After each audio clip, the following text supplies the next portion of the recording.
نحمده ونصلي على رسوله الكريم اما بعد فاعوذ بالله من الشيطان الرجيم بسم الله الرحمن الرحيم رب اشرح لي صدري ويسر لي امري واحلل عقدة من لساني يفقهوا قولي اتل ما اوحي اليك من الكتاب واقم الصلاة ان الصلاة تنهى عن الفحشاء والمنكر ولذكر الله اکبر والله يعلم ما تصنعون ولا تجادلوا اهل الكتاب الا بالتي هي احسن الا الذين ظلموا منهم وقولوا آمنا بالذي انزل الينا وانزل اليكم والهنا والهكم واحد ونحن له مسلمون۔ شروع کرتی ہوں اللہ کے نام سے جو بے انتہا مہربان نہایت رحم فرمانے والا ہے۔ اے نبی صلی اللہ علیہ وسلم، تلاوت کیجئے اس کتاب کی جو آپ کی طرف وحی کے ذریعے سے بھیجی گئی ہے، اور نماز قائم کیجئے۔ یقیناً نماز فحش اور برے کاموں سے روکتی ہے، اور اللہ کا ذکر اس سے بھی زیادہ بڑی چیز ہے۔ اللہ جانتا ہے جو کچھ تم کرتے ہو۔ اتل ما اوحی الیک، اتلو پڑھیے، تلاوت کیجئے، پڑھ سنائیے۔ کس کو کہا جا رہا ہے؟ نبی اکرم صلی اللہ علیہ وسلم کو، ان کو جن کی طرف یہ وحی بھیجی گئی۔ کیا پڑھیے؟ من الکتاب، الکتاب میں سے یعنی قرآن میں سے۔ قرآن کی تلاوت روح کی غذا ہے۔ جس طرح ہم اپنے جسم کی تقویت کے لیے کھانا کھاتے ہیں، اسی طرح روح کی طاقت کے لیے قرآن کی تلاوت بہت فائدہ مند نسخہ ہے۔ قرآن پاک میں وحی کو روح کہا گیا، اور روح جب روح پہ آ کے لگتی ہے، قرآن کی روح جب انسان کی روح کے ساتھ مل جاتی ہے تو انسان کے اندر ایسا ایمان اور ایسی طاقت پیدا ہوتی ہے کہ جو اسے ہر طرح کی برائیوں کے مقابلے میں کام آتی ہے۔ مضبوط ایمان ہر جگہ انسان کو ایک فرم سٹینڈ لینے کا اور ایک پورے عزم کا احساس دلاتا ہے۔ اور پھر بات یہ ہے کہ اونچی آواز سے پڑھنا انسان کو جہاں خود فائدہ دیتا ہے، وہاں دوسرے سننے والوں کے لیے بھی فائدے کا سبب ہوتا ہے۔ لیکن یاد رکھیے کہ اتلو کا معنی صرف تلاوت کرنا، ریڈنگ کرنا ہی نہیں۔ تلا یتلو تلون کا مطلب فالو کرنا، پیروی کرنا، پیچھا کرنا بھی ہے۔ یعنی قرآن کی پیروی بھی کیجئے، قرآن پر غور بھی کیجئے۔ یعنی قرآن صرف ریڈنگ کے لیے نہیں آیا، یہ صرف خوبصورت آواز میں دل بہلانے کے لیے نہیں آیا، بلکہ اس کے اندر غور و فکر کی دعوت بھی دی گئی جو خود قرآن کے اندر ہے۔ اس لیے کہ اگر کوئی شخص قرآن کو سمجھے بغیر پڑھتا ہے تو وہ اسے ثواب تو ہوگا، وقتی فائدہ تو ہوگا، لیکن اصل مقصد پورا نہ ہوگا جس کے لیے یہ قرآن آیا۔ اسی لیے نبی صلی اللہ علیہ وسلم نے فرمایا ایک گروہ کے بارے میں کہ وہ قرآن پڑھیں گے مگر قرآن ان کے حلق سے نیچے نہیں اترے گا۔ آپ کو معلوم ہے کہ قرآن پڑھتے وقت مخارج کا خیال رکھا جاتا ہے، ہا، خا، عین، غین، فا، با۔ جب تجوید شروع ہوتی ہے تو سب سے پہلا سبق ہی یہ ہوتا ہے کہ صحیح مخرج سے پڑھا جائے، اور اقصی حلق آخری مخرج ہے، اس سے نیچے کوئی مخرج نہیں۔ تو بہت سے لوگ جب قرآن کو خوبصورت پڑھتے ہیں تو مخارج کا اور قاعدوں قوانین کا تو خوب خیال رکھتے ہیں، لیکن وہ جانتے نہیں کہ وہ پڑھ کیا رہے ہیں۔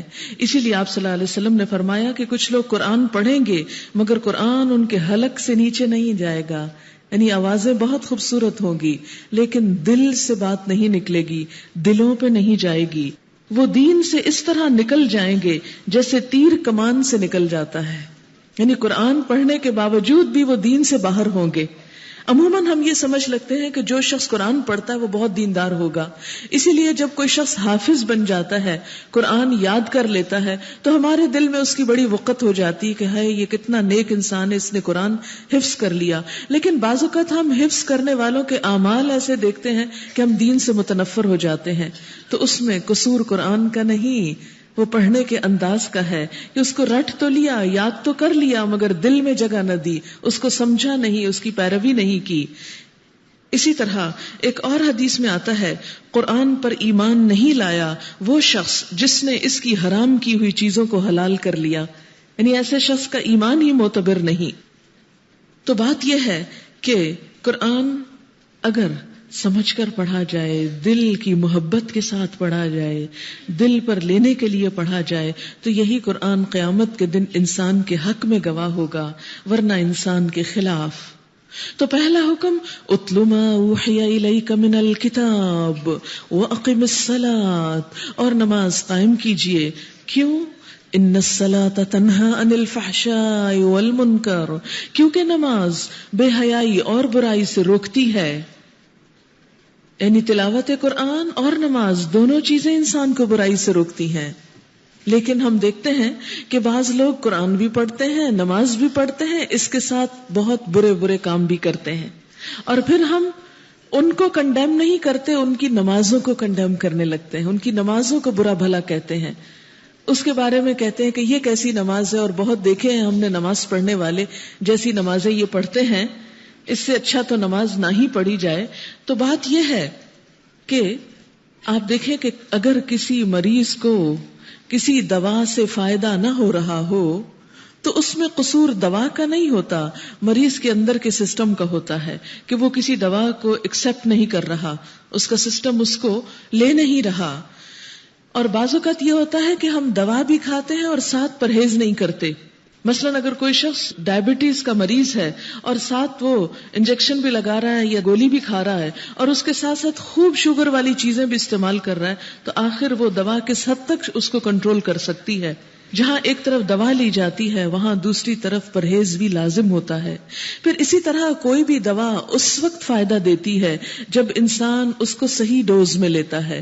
اگر زیادہ لے تو نقصان دہ، اگر کم لے تو فائدہ نہیں. صحیح ٹائم پر لیتا ہے. مثلا اگر آپ اینٹی بایوٹک کا کورس کر رہے ہیں اور آپ ہر روز مثلا 3 ٹائمز آپ کو دوا لینی ہے ٹائم کی پابندی کے ساتھ، نہ تو آپ ٹائم کی پابندی کر رہے ہیں اور نہ ہی آپ ڈوز کی پابندی کر رہے ہیں، نہ ہی آپ اس میں نمبر اس کے پورے کر رہے ہیں. مثلا 3 ٹائمز کی بجائے 2 ٹائم لیتے ہیں، 1 ٹائم مس کر جاتے ہیں، تو بتائیے آپ 5 دن کورس چھوڑ کے 10 دن بھی کر لیں تو آپ کو فائدہ نہیں ہوگا. کیوں؟ اس لیے کہ آپ نے ریگولرلی دوائی نہیں لی، پوری ڈوز کے ساتھ نہیں لی، اس لیے آپ کے اندر کے جرمز جو ہیں وہ کل نہیں ہوئے اور آپ کی بیماری ختم ہی نہیں ہوئی. تو اب آپ دوا کو تو مت کوسیں. کس کو کوسنا چاہیے؟ اس انسان کو کہ جو دوا صحیح طور پر نہیں لے رہا. اس لیے ہمیں عموماً اگر ہم نمازی لوگوں، دیندار لوگوں کے اندر کوئی برائی یا خرابی دیکھیں تو دین کو مت کوسیں، نمازوں کو برا نہ کہیں، اس انسان کی اصلاح کی کوشش کریں، اس کے سسٹم کو درست کریں، اسے نصیحت کریں کہ اپنی زندگی میں وہ نسخہ پوری طرح استعمال کرے جو اسے برائیوں سے بچا سکتا ہے یا برائی سے بچنے کی طاقت دے سکتا ہے.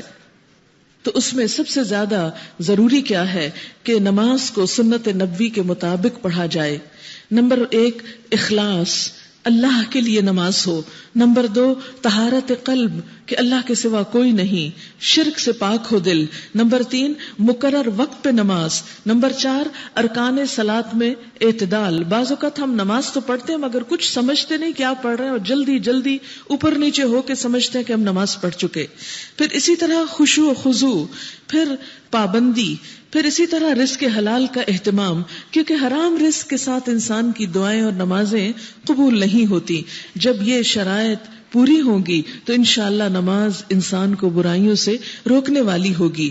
گاڑی کے چلانے کے لیے انجن بہت ضروری ہوتا ہے. اگر آپ کسی گاڑی کی بظاہر شکل و صورت بہت اچھی بنائیں، لیٹسٹ ماڈل کی گاڑی ہو، خوبصورت رنگ ہو، 0 میٹر پہ ہو، سب کچھ اس کا بظاہر ٹھیک ہے لیکن اس کے اندر سے انجن نکالا ہوا ہے، تو ایک بظاہر ڈھانچہ آپ کی گاڑی کو چلا نہیں سکتا. بالکل اسی طرح جس نماز کے اندر روح نہیں، اللہ کی یاد نہیں، وہ نماز آپ کو برائیوں سے پھر روک نہیں سکتی. اس کے لیے ضروری ہے کہ دل میں اللہ کی محبت پیدا کی جائے. اور پھر فرمایا وَلَذِكْرُ اللَّهِ أَكْبَرُ، اللہ کا ذکر سب سے بڑی چیز ہے. یعنی نماز کا صرف ظاہری ڈھانچہ کافی نہیں، بلکہ اللہ کا ذکر اس میں ہونا وہ زیادہ بڑی اہمیت رکھتا ہے کہ کسی شخص نے نماز میں اللہ کو کتنا یاد کیا. کیونکہ بعض اوقات ہم نماز شروع کرتے ہیں اور آخر تک اللہ کو یاد کرنے کے علاوہ سب کچھ کرتے رہتے ہیں، یعنی ادھر ادھر کی باتیں، ادھر ادھر کی توجہ، تو پھر وہ نماز فائدہ نہیں دیتی. اسی طرح قرآن کے ساتھ بھی اگر ہم قرآن پڑھ رہے ہیں مگر سوچیں ہماری کہیں ہیں اور خیال کہیں ہے، شوق کچھ اور ہے، تو پھر وہ قرآن بھی ہمیں فائدہ نہیں دیتا. واللہ یعلم ما تصنعون، اور اللہ سب جانتا ہے جو کچھ تم کر رہے ہو. تصنعون صنعت کاریگری کو بھی کہتے، اللہ تمہاری ساری کاریگری سے، تمہاری کوششوں اور محنتوں سے، ہاں وہ دین کے معاملے میں ہو یا دنیا کے، وہ سب جانتا ہے. میں بہنوں سے ریکویسٹ کروں گی کہ تھوڑا تھوڑا آگے ہو جائیں، پیچھے لوگوں کو جگہ نہیں مل رہی. پلیز جو گیپس ہیں فل کر لیجئے، گیپس فل کر لیجئے.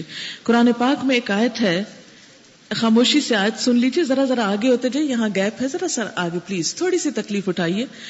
قرآن پاک میں ایک آیت ہے، یا ایھا الذین آمنوا اذا قیل لکم تفسحوا فی المجالس فافسحوا یفسح اللہ لکم.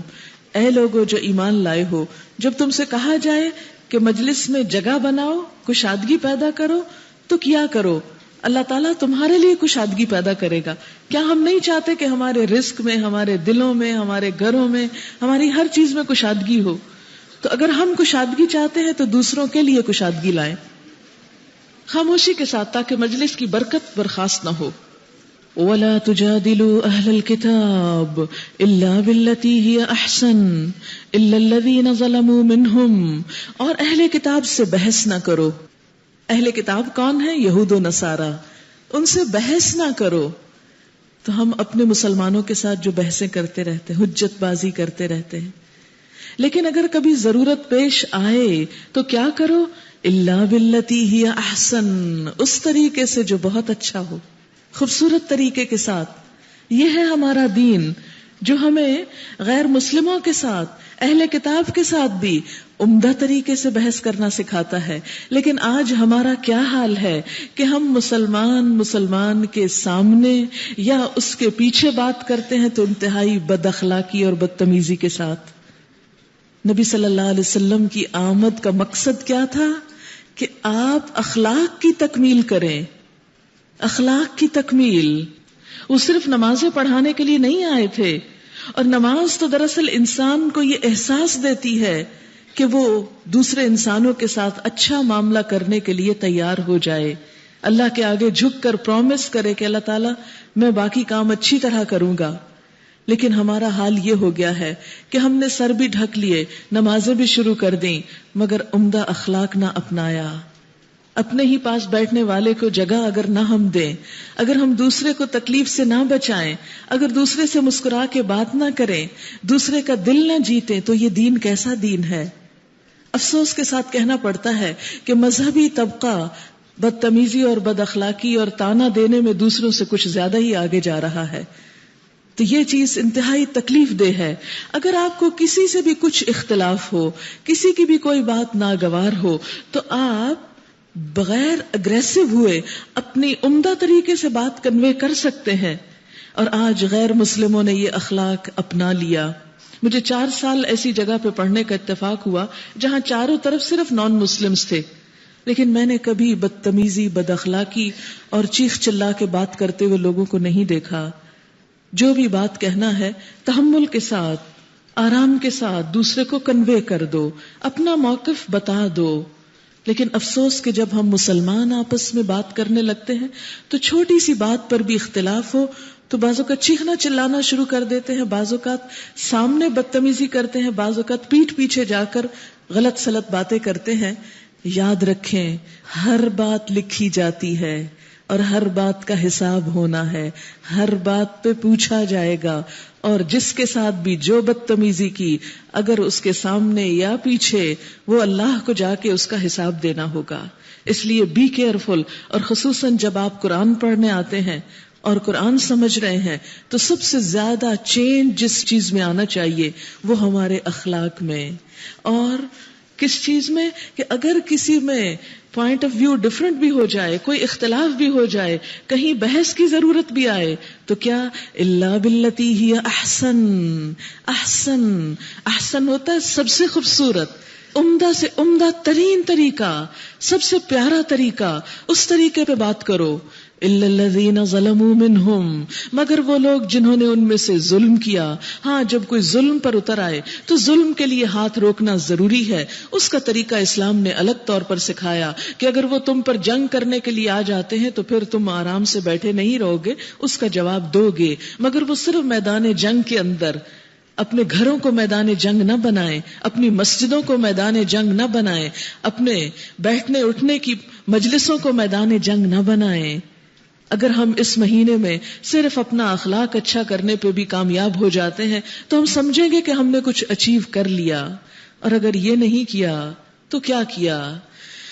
فرمایا وَقُولُوا آمَنَّا بِالَّذِي أُنزِلَ إِلَيْنَا، اور ان سے کہو کہ ہم ایمان لائے ہیں اس چیز پر بھی جو ہماری طرف بھیجی گئی ہے، اور اس چیز پر بھی جو تمہاری طرف بھیجی گئی ہے. ہمارا خدا اور تمہارا خدا ایک ہی ہے. یعنی اہل کتاب سے کامن گراؤنڈ پہ بات کرو، نہیں سے بات نہ شروع کرو، اختلاف سے نہ شروع کرو، کامن چیزوں سے بات شروع کرو. یعنی فرملی بتاؤ کہ ہم ایک اللہ کو مانتے ہیں. ان کا عقیدہ اختیار کرنے کی ضرورت نہیں، لیکن اس کے ساتھ ہی پولائٹلی معاملہ کرو. اور ہم اسی کے مسلم ہیں، فرما بردار ہیں. یعنی بات ہم اللہ ہی کی مانیں گے. یعنی کسی کے ساتھ پولائٹنس کا مطلب یہ نہیں کہ آپ اس کا دین یا ملت اختیار کر لیں. اے نبی صلی اللہ علیہ وسلم، ہم نے اسی طرح تمہاری طرف کتاب نازل کی ہے، اس لیے وہ لوگ جن کو ہم نے پہلے کتاب دی تھی وہ اس پر ایمان لائے ہیں، اور ان لوگوں میں سے بھی بہت سے اس پر ایمان لا رہے ہیں، اور ہماری آیات کا انکار صرف کافر ہی کرتے ہیں. اے نبی صلی اللہ علیہ وسلم، تم اس سے پہلے کوئی کتاب نہیں پڑھتے تھے اور نہ اپنے ہاتھ سے لکھتے تھے. اگر ایسا ہوتا تو باطل پرست لوگ شک میں پڑ سکتے تھے. یعنی قرآن کا معجزہ یہی ہے کہ نبی صلی اللہ علیہ وسلم نہ لکھنا جانتے تھے نہ پڑھنا جانتے تھے، اور پھر اتنا بہترین لٹریچر کے اعتبار سے بھی ایک ماسٹر پیس پیش کیا جو کسی ان پڑھ ان لیٹرڈ انسان کا کام نہیں ہو سکتا. فرمایا اگر تم پہلے سے ہی لکھنا پڑھنا جانتے ہوتے تو پھر تو لوگ شک کر سکتے تھے کہ خود ہی لکھ لائے. دراصل یہ روشن نشانیاں ہیں ان لوگوں کے دلوں میں جنہیں علم بخشا گیا ہے. علم. اور ہماری آیات کا انکار نہیں کرتے مگر وہ جو ظالم ہیں. یہ لوگ کہتے ہیں کیوں نہ اتاری گئیں اس شخص پر نشانیاں اس کے رب کی طرف سے. کہو نشانیاں تو اللہ کے پاس ہیں اور میں صرف خبردار کرنے والا ہوں کھول کھول کر. اور کیا ان لوگوں کے لیے یہ نشانی کافی نہیں ہے کہ ہم نے تم پر کتاب نازل کی جو انہیں پڑھ کر سنائی جاتی ہے. در حقیقت اس میں رحمت ہے اور نصیحت ان لوگوں کے لیے جو ایمان لاتے ہیں. یعنی یہ کتاب ہے تو رحمت اور نصیحت، لیکن کس کے لیے؟ جو اس کی بات کو مانتا ہو. اے نبی صلی اللہ علیہ وسلم کہیے کہ میرے اور تمہارے درمیان اللہ گواہی کے لیے کافی ہے. وہ آسمانوں اور زمین میں سب کچھ جانتا ہے. جو لوگ باطل کو مانتے ہیں اور اللہ سے کفر کرتے ہیں وہی خسارے میں رہنے والے ہیں. یہ لوگ تم سے عذاب جلدی لانے کا مطالبہ کرتے ہیں. اگر ایک وقت مقرر نہ کر دیا گیا ہوتا تو ان پر عذاب آ چکا ہوتا، اور یقیناً اپنے وقت پر وہ آ کر رہے گا. اچانک اس حال میں کہ انہیں خبر بھی نہ ہوگی.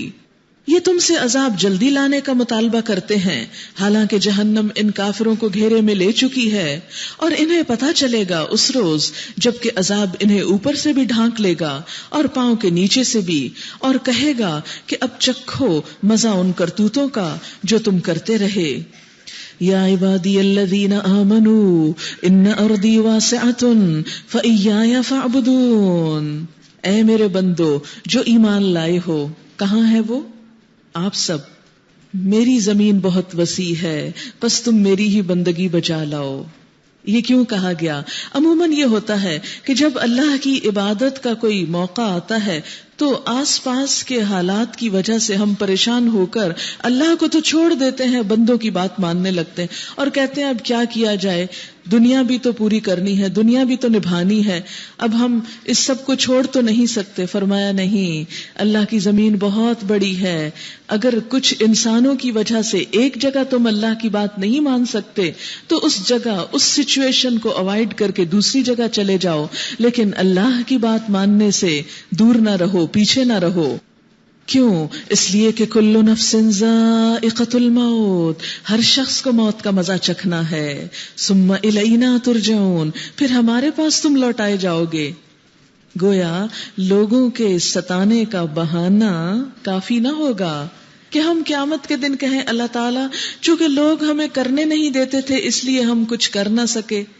فرمایا نہیں، تمہیں میرے پاس آنا ہے، میں تمہیں جزا یا سزا دوں گا، اس لیے مجھے راضی کرو، لوگوں کی فکر نہ کرو. لوگ اگر ایک جگہ تنگ کر دیں تو دوسری جگہ چلے جاؤ. والذین آمنوا وعملوا الصالحات لنبوئنہم من الجنة غرفا تجری من تحتها الانہار خالدین فیہا نعم اجر العاملین الذین صبروا وعلی ربہم یتوکلون.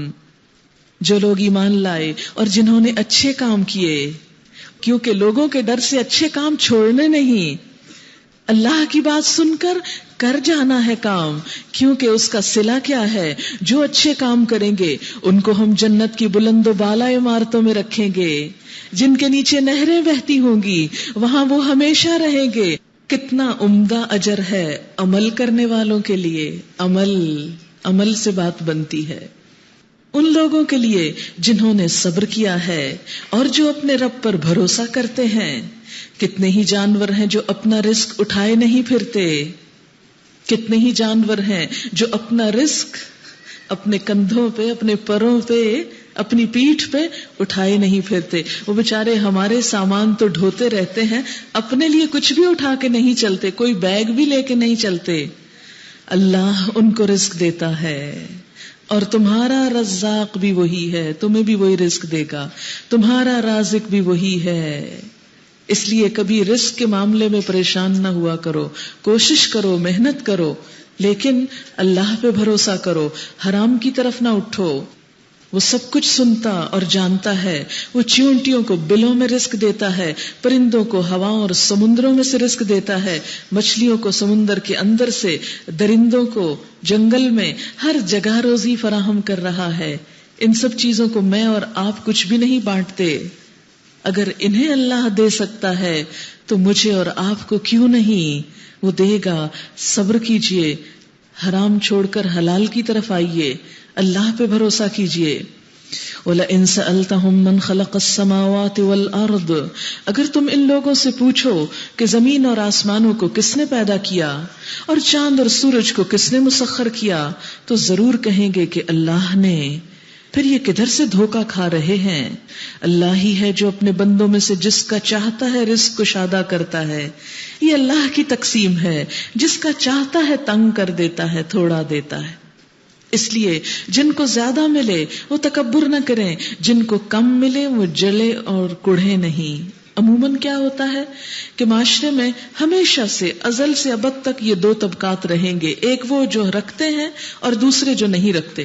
عموماً جب دین کی تعلیم نہیں رہتی تو جن کے پاس نہیں ہوتا وہ احساس کمتری کا شکار ہو جاتے، اور جن کے پاس ہوتا ہے وہ ان کو بلیم کرنا شروع کر دیتے ہیں، ان سے حسد کرتے ہیں، ان سے لوٹنے اور چھیننے کی فکر کرتے ہیں، ان کے ساتھ برا سلوک کرتے ہیں. اسی طرح جن کے پاس ہوتا ہے وہ اللہ کا حق اور بندوں کا حق نہیں دیتے، ان کی طرف توجہ نہیں کرتے کہ جن کے پاس نہیں ہے اور ان کی ضروریات کا خیال نہیں رکھتے. اس کا نقصان یہ ہوتا ہے کہ معاشرے کے اندر بے چینی پیدا ہوتی ہے اور مسلمانوں کے اندر سے بھائی چارہ ختم ہو جاتا ہے. نبی صلی اللہ علیہ وسلم کے ساتھیوں میں حضرت عبد الرحمن بن عوف، حضرت عثمان جیسے لوگ بھی تھے، لیکن اس کے ساتھ حضرت بلال اور حضرت ابو ذر غفاری جیسے لوگ بھی تھے کہ جن کے پاس کچھ نہ تھا، لیکن ان کے باہمی تعلقات میں، باہمی محبتوں میں کوئی فرق نہیں آیا. ان میں سے کسی نے کسی کو یہ نہیں دیکھا کہ کس کے پاس مال کتنا ہے، یا یہ نہیں دیکھا کہ کس کے پاس نہیں ہے. ان کی باہم محبت ایمان کی وجہ سے تھی.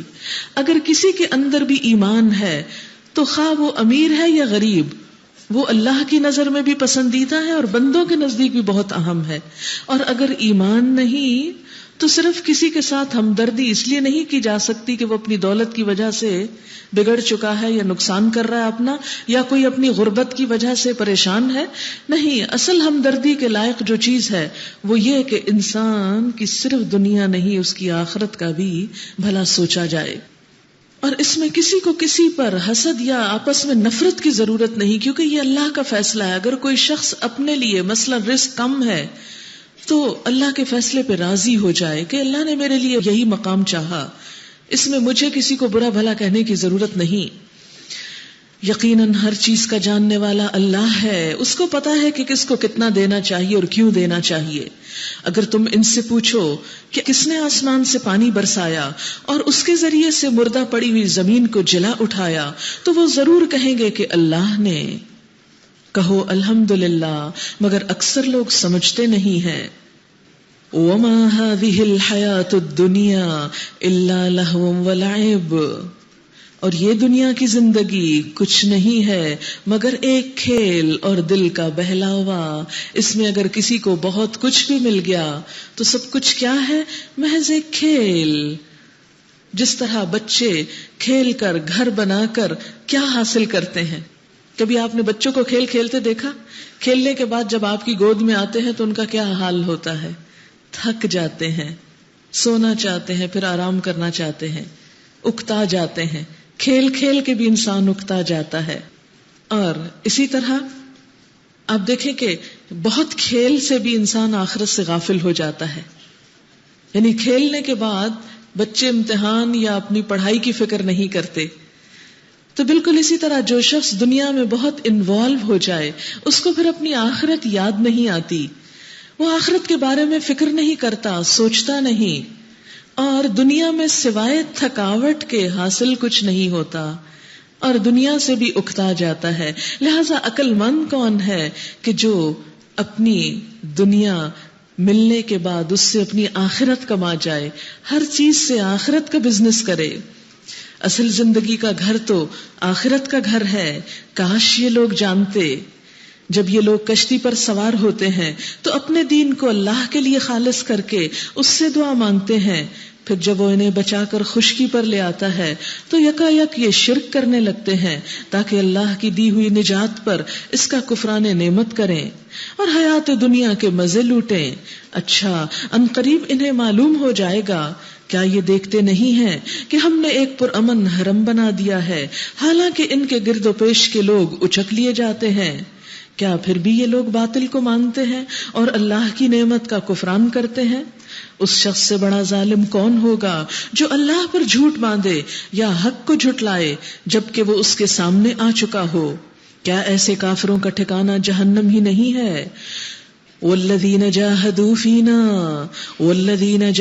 فینا لنہدینہم سبلنا وان اللہ لمع المحسنین. جو لوگ ہماری خاطر جد و جہد کریں گے، کوشش کریں گے، مجاہدہ کریں گے، انہیں ہم اپنے راستے دکھائیں گے، انہیں اپنی طرف لائیں گے، اور اللہ یقیناً نیکوکار لوگوں کے ساتھ ہے. یہ اس بات کا جواب ہے کہ بہت سے لوگ کہتے ہیں کہ اللہ جس کو چاہتا ہے ہدایت دیتا ہے اور جس کو چاہتا ہے گمراہ کر دیتا ہے، تو پھر ہماری قسمت میں تو اگر ہدایت لکھی ہوئی تو خود بخود مل جائے گی، اور اگر نہیں لکھی تو ہم کیا کر سکتے ہیں. فرمایا نہیں، والذین جاہدوا فینا، جو کوشش کریں گے، طلب کریں گے، محنت کریں گے، ان کو ہم اپنا راستہ ضرور دکھائیں گے، اور جو اس راستے پہ چلنا ہی نہ چاہے وہ منزل پہ کیسے پہنچ سکتا ہے. آپ سے پہلے بھی عرض کیا تھا کہ مثال کے طور پر اگر کھانا ہمارے سامنے رکھا بھی ہے تو جب تک ہم لقمہ نہ توڑیں، لقمہ توڑ کے سالن میں نہ ڈبوئیں، اس ہاتھ کو منہ تک نہ لے جائیں، منہ کے اندر نہ ڈالیں، ڈال کے چبائیں نہیں، چبا کے نگلے نہیں، اس وقت تک بھوک ختم نہیں ہو سکتی. سامنے رکھے ہوئے کھانے کے لیے بھی ایفرٹ ضروری ہے. ایک بچہ جب تک دودھ چوستا نہیں اس وقت تک اس کے حلق کے نیچے کچھ نہیں جائے گا، آپ سارا وقت فیڈر اس کے منہ میں رکھ کے پڑے رہے، کچھ نہیں ملے گا اس کو. تو کوئی ہدایت کا راستہ آپ کے ڈور سٹیپ پہ بھی لا کے کیوں نہ رکھ دے کہ دیکھو یہ ہے راستہ، اس پہ چلو. تو اگر آپ کا دل نہیں تو آپ کہیں اور ہی چلنے لگیں گے، کسی اور طرف جائیں گے. مثال کے طور پر یہاں آنا قرآن پڑھنے کے لیے، اس وقت آپ چاہتے کسی اور طرف چلے جاتے، آپ جا سکتے تھے، لیکن اگر کسی اور طرف چلے جاتے تو اللہ کی باتیں تو آپ کو نہ ملتی، اللہ کی محبت میں تو اضافہ نہ ہوتا. تو اصل چیز کہاں سے شروع ہوتی ہے؟ کوشش سے. آپ کی کوشش کیا ہے؟ اور اللہ کا وعدہ ہے اگر آپ کی کوشش ہوئی تو راستہ دکھانا پھر اللہ کا کام ہے. اللہ نے وعدہ کیا لَنَهْدِيَنَّهُمْ، ضرور ضرور ہم دکھائیں گے ان کو اپنا راستہ.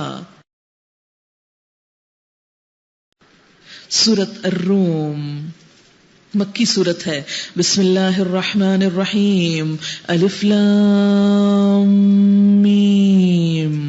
غلبت الروم فی ادنى الارض وهم من بعد غلبهم سيغلبون في بضع سنين لله الامر من قبل ومن بعد ويومئذ يفرح المؤمنون بنصر الله ينصر من يشاء وهو العزيز الرحيم. الف لام میم. رومی پاس کے علاقے میں مغلوب ہو گئے اور وہ اپنی مغلوبیت کے بعد انقریب غالب ہوں گے. چند برسوں میں اللہ ہی کے ہاتھ میں سب کام ہے، پہلے بھی اور پیچھے بھی. اور اس دن ایمان لانے والے خوش ہوں گے اللہ کی مدد سے. وہ جس کی چاہتا ہے مدد کرتا ہے اور وہ زبردست ہے، رحمت والا ہے. اللہ کا وعدہ ہے، اللہ اپنے وعدے کے خلاف نہیں کرتا، لیکن اکثر لوگ نہیں جانتے. وہ دنیا کی زندگی کے صرف ظاہر کو جانتے ہیں اور وہ آخرت سے بے خبر ہیں. دنیا میں جب اسلام کا ظہور ہوا تو اس وقت دو بڑی سلطنتیں یا سپر پاورز تھیں، ایک روم کی اور ایک ایران کی، اور دونوں کی باہم چپکلش چلتی رہتی، ایک دوسرے کے ساتھ کچھ نہ کچھ رقیبانہ ایک کنٹروورسی یا ایک کشمکش باقی رہتی. نبی صلی اللہ علیہ وسلم کی پیدائش کے بعد 603 کا واقعہ ہے کہ بعض کمزوریوں سے فائدہ اٹھا کر ایران نے رومی سلطنت پہ حملہ کر دیا. رومیوں کو شکست پہ شکست ہوئی، یہاں تک کہ 616 تک یروشلم سمیت روم کی مشرقی سلطنت کا بڑا حصہ ایرانیوں کے قبضے میں چلا گیا. نبی صلی اللہ علیہ وسلم کو 610 میں نبوت ملی اور آپ نے مکہ میں توحید کا کام شروع کیا. اس لحاظ سے عین یہ وہی زمانہ تھا جبکہ مکہ میں توحید اور شرک کی کشمکش جاری تھی. مکہ کے مشرکین نے سرحدی واقعے سے فال لیتے ہوئے مسلمانوں سے کہا کہ ہمارے مشرک بھائیوں یعنی مجوس نے تمہارے اہل کتاب بھائیوں مسیحی یعنی رومیوں کو شکست دی ہے، اسی طرح ہم بھی تمہیں شکست دیں گے. یعنی جس طرح وہ دو سپر پاورز میں سے ایک مشرک تھی، دوسری اہل کتاب یعنی رومنز جو تھے، تو کہا کہ چونکہ رومی ہار گئے ہیں، اے مسلمانوں تم بھی اللہ کے ماننے والے ہار جاؤ گے. اس پر اللہ تعالیٰ نے مکی دور میں یہ پیشن گوئی کی اور کیا فرمایا. اور اس وقت کے جو حالات تھے سخت، اسلام کے خلاف مسلمان پسے ہوئے تھے، سخت تکلیفیں اٹھا رہے تھے، اور اس وقت یہ صورت نازل ہوتی ہے کہ ہاں رومی قریب کی سرزمین میں مغلوب ہو گئے لیکن چند ہی سالوں بعد وہ غالب آ جائیں گے. اس میں اشارہ تھا کہ مسلمان اگرچہ آج مکہ میں مغلوب ہیں لیکن چند ہی سال بعد غالب آ جائیں گے. اور ہوا بھی یہ. رومی مورخین لکھتے ہیں کہ اس کے جلد ہی بعد روم کے شکست خوردہ بادشاہ ہرقل میں پر اسرار طور پر تبدیلی پیدا ہونی شروع ہوئی، یہاں تک کہ 623 میں اس نے ایران پہ جوابی حملہ کیا اور 624 میں اس نے ایران پہ فتح حاصل کر لی، اور 627 تک اس نے اپنے سارے مقبوضہ علاقے ایرانیوں سے چھڑوا لیے. قرآن کی پیشن گوئی حرف بحرف درست واقع ہوئی، اور کہتے ہیں کہ یہ وہی وقت تھا جب دوسری طرف مسلمان جنگ بدر جیت رہے تھے. تو مسلمانوں کو اللہ نے اس طرح غیر محسوس طریقوں سے مدد عطا کی. فرمایا کہ یہ جیتیں گے کس طرح؟ بنصر اللہ، اللہ کی مدد کے ذریعے. ینصر من یشاء، وہ جس کی چاہتا ہے مدد کرتا ہے. وہ چاہے تو گرے ہوئے کو اٹھا دے، وہ چاہے تو اٹھے ہوئے کو گرا دے. ساری طاقت تو دراصل اسی کی ہے. وعد اللہ، یہ اللہ کا وعدہ ہے. اور یہ آیات بھی قرآن کے سچا ہونے کی دلیل ہے. ایک تاریخی واقعہ ہے ہمارے سامنے کہ ایسے حالات میں پیشن گوئی ہوئی جب دور دور کوئی آثار نہ تھے فتح کے، لیکن چند ہی سال بعد وہ بات بالکل سچ اور برحق ہو گئی. اللہ اپنے وعدے کی خلاف ورزی نہیں کرتا، جیسے دنیا میں نہیں کی ایسے ہی آخرت میں بھی نہیں کرے گا، مگر اکثر لوگ جانتے نہیں ہیں۔ لوگ دنیا کی زندگی کا بس صرف ظاہری پہلو جانتے ہیں اور آخرت سے وہ خود ہی غافل ہیں۔ آخرت کے بارے میں چونکہ وہ نظر نہیں آتی، پردے کے پیچھے ہے، اس لیے اس کے بارے میں سوچتے ہی نہیں۔ کیا انہوں نے کبھی اپنے آپ میں غور و فکر نہیں کیا؟ اپنا آپ کیا؟ اپنا جسم، اپنی روح، اپنی سوچ، اپنا خیال، یہ بھی ایک عبادت ہے۔ اللہ نے زمین اور آسمانوں کو اور ان ساری چیزوں کو جو ان کے درمیان ہیں برحق اور ایک مقرر مدت ہی کے لیے پیدا کیا ہے، مگر بہت سے لوگ اپنے رب کی ملاقات کے منکر ہیں۔ کیا یہ لوگ کبھی زمین میں چلے پھرے نہیں کہ انہیں ان لوگوں کا انجام نظر آتا جو ان سے پہلے گزر چکے ہیں؟ وہ ان سے زیادہ طاقت رکھتے تھے، انہوں نے زمین کو خوب ادھیڑا تھا اور اسے اتنا آباد کیا جتنا انہوں نے نہیں کیا ہے۔ ان کے پاس ان کے رسول روشن نشانیاں لے کر آئے، مگر پھر اللہ ان پر ظلم کرنے والا نہ تھا، وہ خود ہی اپنے اوپر ظلم کر رہے تھے۔ ثم كان عاقبة الذين اساءوا السوء، آخرکار جن لوگوں نے برائیاں کی تھیں ان کا انجام بہت برا ہوا، اس لیے کہ انہوں نے اللہ کی آیات کو جھٹلایا تھا اور وہ ان کا مذاق اڑاتے تھے۔ تو یاد رکھیں، جو شخص اللہ کی آیات کا مذاق اڑائے اور برے کام کرے اسے برا نتیجہ دیکھنا ہوگا۔ بالکل ایسے ہی اگر کوئی شخص کانٹے بوئے، کیکر کا درخت لگائے تو اس میں سے آم تو نہیں نکل سکتے، کہ کبھی نکلتے دیکھے کسی نے؟ نہیں۔ فارسی میں کہتے ہیں کہ اگر گندم بیجو گے تو گندم کاٹو گے، یعنی ترجمہ سنا رہی ہوں، جو اگاؤ گے تو جو کاٹو گے، یعنی جس چیز کے بیج ڈالو گے ویسی ہی فصل نکلے گی۔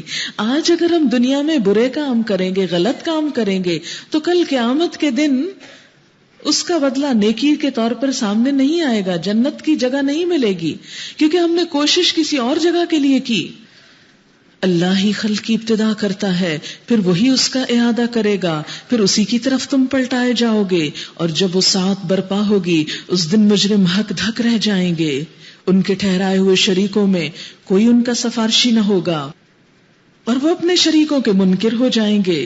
وَيَوْمَ تَقُومُ السَّاعَةُ يَوْمَئِذٍ يَتَفَرَّقُونَ، جس روز وہ قیامت برپا ہوگی اس دن سب انسان الگ الگ ہو جائیں گے، سب رشتے ختم ہو جائیں گے، سب دوستیاں کٹ جائیں گی، سب اپنے بیگانے ہو جائیں گے۔ دنیا میں جیسے انسان اکیلا تنہا بیگانہ آتا ہے پھر رشتے بنتے ہیں نا، کسی ماں کے پیٹ کے بچے کا کیا رشتہ ہوتا ہے، اسی طرح جب انسان دنیا سے جاتا ہے خالی ہاتھ اور اکیلا جاتا ہے، قیامت کے دن اٹھے گا اکیلا اٹھے گا، اور اگر گروہ بنیں گے تو اپنے اپنے کامن انٹرسٹ کے ساتھ جس چیز کا شوق رکھنے والے ہوں گے وہ ایک طرف ہوتے جائیں گے۔ جو لوگ ایمان لائے، جنہوں نے نیک عمل کیے، وہ ایک باغ میں شاداں و فرحاں رکھے جائیں گے، اور جنہوں نے کفر کیا ہے اور ہماری آیات کو اور آخرت کی ملاقات کو جھٹلایا ہے وہ عذاب میں حاضر رکھے جائیں گے۔ فسبحان اللہ حین تمسون وحین تصبحون، وَلَهُ الْحَمْدُ فِي السَّمَاوَاتِ وَالْأَرْضِ وَعَشِيًّا وَحِينَ تُظْهِرُونَ يُخْرِجُ الْحَيَّ مِنَ الْمَيِّتِ وَيُخْرِجُ الْمَيِّتَ مِنَ الْحَيِّ وَيُحْيِي الْأَرْضَ بَعْدَ مَوْتِهَا وَكَذَلِكَ تُخْرَجُونَ۔ ابو داؤد کی ایک روایت میں آتا ہے کہ صبح و شام یہ دونوں آیات پڑھنے سے صبح شام کی کوتاہیوں کا ازالہ ہو جاتا ہے، یعنی اگر کوئی شخص صبح اور شام میں یہ صبح شام کی دعاؤں میں پڑھ لیتا ہے تو اس کے گناہوں کے کفارے کا سبب بنتی ہیں۔ کہا کیا گیا ہے ان آیات میں؟ بس تسبیح کرو اللہ کی جب کہ تم شام کرتے ہو اور جب صبح کرتے ہو، آسمانوں اور زمین میں اسی کے لیے حمد ہے، اور تسبیح کرو اس کی تیسرے پہر اور جب کہ تم پہ ظہر کا وقت آتا ہے۔ اس میں آپ دیکھیں کہ نمازوں کے اوقات آ گئے، ہر بدلتے وقت کے ساتھ اللہ کی تسبیح کرو، لیکن ہمارا کیا حال ہے؟ صبح کے وقت سو جاتے ہیں۔ حضرت عبداللہ بن عباس نے دن کے سونے خصوصاً چاشت کے وقت سونے کو ناپسند قرار دیا کہ جب سورج اندر باہر ہو تو نہیں سونا چاہیے صبح کے وقت۔ اپنے بیٹے کو خاص طور پر اس سے بچنے کی تاکید کرتے اور کہا کرتے تھے کہ دوپہر کے سوا دن کے کسی حصے میں سونا نہیں چاہیے۔ نبی صلی اللہ علیہ وسلم کبھی کبھی دن کو استراحت فرماتے جس کے لیے قیلولہ کا لفظ آیا ہے، لیکن قیلولہ دوپہر کا کھانا کھا کے لمبی نیند سونے کا نام نہیں. کھانا کھائیں یا نہ کھائیں تھوڑی دیر کے لیے ضرور آنکھیں بند کر کے آرام کریں، کیونکہ وہ دن کے باقی حصے کو زیادہ بہتر کام کرنے کا سبب بنتا ہے. آپ نے کھانا کھا کر فوراً سونے سے منع کیا ہے کیونکہ یہ دل میں سختی پیدا کرتا ہے. اچھا، ریسنٹلی مجھے کسی نے بتایا وہ یہ کہ اگر کھانا کھاتے ہی انسان سو جائے تو دل کی بیماری بھی پیدا ہوتی ہے، فزیکلی بھی دل کی بیماری کا اندیشہ ہے. اور نبی صلی اللہ علیہ وسلم نے روحانی طور پر بھی دل کی سخت ہونے کی بات فرمائی ہے. آپ دیکھیں کہ یہاں پر ہر بدلتے لمحے میں اللہ کا ذکر کرو. نمازوں کے اوقات آپ دیکھیے، سورج نکلنے سے پہلے کے وقت میں نماز پڑھو، پھر ایک سورج نکل آتا ہے اور آپ دیکھیں کہ دوپہر تک خوب پیک پہ پہنچ جاتا ہے، پھر ڈھلے نماز پڑھو، پھر اس کے بعد عصر کے وقت ایک اور ڈھلان ہوتی ہے اس کی، پھر نماز پڑھو، پھر اس کے بعد مغرب ہو جائے پھر نماز پڑھو، اندھیرا ہو جائے پھر نماز پڑھو. کیوں؟ اس لیے کہ ایک ہی وقت میں ساری نمازیں نہیں، کیونکہ یکسانیت بوریت ہو جاتی. پھر آپ دیکھیں کہ وقت کی تبدیلی کے ساتھ ساتھ اللہ کو یاد کرنا جاری رکھو، کسی بھی وقت اس کو بھولو نہیں، ہر چیز کے کنارے پہ. پھر اسی طرح انسان کو یہ یاد رہے کہ ہر چیز بدل جاتی ہے، اللہ کی یاد نہیں بدلتی، وہ اپنی جگہ قائم ہے. آپ دیکھیں کہ جب تبدیلی وقت ہوتا ہے تو سائیکولوجیکل پریشر انسان پہ بڑھتا ہے، خاص طور پر مغرب کے وقت، عصر کے وقت. آپ دیکھیں کہ جب ٹائم چینج ہو رہا ہوتا ہے نا تو انسان کے اوپر ایک خاص قسم کی کیفیت آ رہی ہوتی ہے. تو اس وقت میں کیا کہا، جب وہ تبدیلی آ رہی ہو تو اللہ کی عبادت میں مشغول ہو جاؤ تاکہ نہ بوریت ہو نہ ڈپریشن ہو. لیکن ہم ٹائم کی تبدیلی کے ساتھ اور شغل میں مشغول ہو جاتے ہیں، اور سال کی تبدیلی اور سینچری کی تبدیلی کے وقت کسی اور غلط کام میں لگ جاتے ہیں، جبکہ اصل حکم کیا ہے؟ اللہ کو یاد کرو. جب وقت بدلے، جب کیلنڈر بدلے، اللہ کو یاد کرو. اور پھر آپ دیکھیں کہ ان چیزوں کے بدلنے سے انسان کے موڈ اور رویے اور پلاننگ بدلتی ہے. تو جب کوئی بھی کام اللہ کی یاد میں کیا جاتا ہے اوقات کے بدلنے کے ساتھ تو انسان زیادہ انرجیٹک محسوس کرتا ہے، پھر اس کے اوپر حسرت و یاس نہیں آتی. اور اسی طرح یہ کہ صبح کا سونا اس لیے بھی نقصان دہ ہے کہ جب سورج نکلتا ہے تو اس کی ایک مخصوص ریز ہوتی ہیں، جب وہ زمین پہ پڑتی ہیں، ہمارے جسم پہ پڑتی ہیں تو ہمارے جسم کے اندر کچھ ایسی چینجز آتی ہیں جو اس کو رسپونڈ کرتی ہیں اس وقت. اور اس وقت اگر انسان سو رہا ہوتا ہے، جب بالکل اٹھنے کا اور پرندوں کے ساری مخلوق کے جاگنے کا وقت ہوتا ہے، اس کو ہم جب سو کے گواتے ہیں تو ایک نحوست سی طاری ہوتی ہے. آپ یاد رکھیں کہ نبی صلی اللہ علیہ وسلم نے صبح کے وقت جاگنے والوں کے لیے برکت کی دعا کی ہے. آپ نے فرمایا اللہم بارک لامتی فی بکورہا، اے اللہ میری امت کی صبحوں میں برکت پیدا کر دے. تو اپنے اوقات اس طرح رکھیے سونے کے کہ جس میں صبح کا وقت آپ کے اچھے اچھے کاموں کی نظر ہو، اچھے اچھے کام کریں. اب بہت سے لوگ کورس کرنا چاہتے ہیں لیکن صبح کی نیند کے ہاتھوں پریشان ہے کہ اٹھ نہیں سکیں گے تو آئیں گے کیسے. آپ دیکھیں کہ قبر میں جا کے سونا ہی ہے نا، سوتے ہی رہنا اور کوئی کام نہیں رہے گا سوائے سونے کے. وہاں موت نیند کی بہن ہے، تو نیند موت سے ملتی جلتی چیز ہے. اگر نیند بہت پیاری ہو تو میں اپنے آپ کو ہمیشہ یہی کہتی ہوں کہ مر کے تو سونا ہی سونا ہے نا، یہی تو کام کا وقت دیا گیا ہے. ابھی تو اٹھ سکتی ہوں، اس وقت تو اٹھ بھی نہیں سکوں گی، اس لیے چلو اٹھو کچھ کر لو. چھوڑو سونا، کچھ کر لو، کیونکہ یہ کرنے کا وقت ہے، یہ ختم ہو گیا تو کچھ نہ کر سکیں گے. اور پھر آپ دیکھیں کہ اگر اللہ کے لیے صرف 1 سال آپ نہ سوئیں اور دل کی نہ مانے تو کوئی بڑا نقصان نہیں. آپ دیکھیں گے کہ آپ کی صحت، آپ کی مصروفیت، آپ کا سب کچھ بدل جائے گا اور زیادہ بہتر خوشی محسوس کریں گے. اب سو کے وقتی طور پہ نفس کی خواہش تو پوری ہو جاتی ہے، لیکن اس کے بعد جو ڈپریشن آتا ہے اور جو فکر اور غم آتے ہیں وہ انسان فیس نہیں کر سکتا.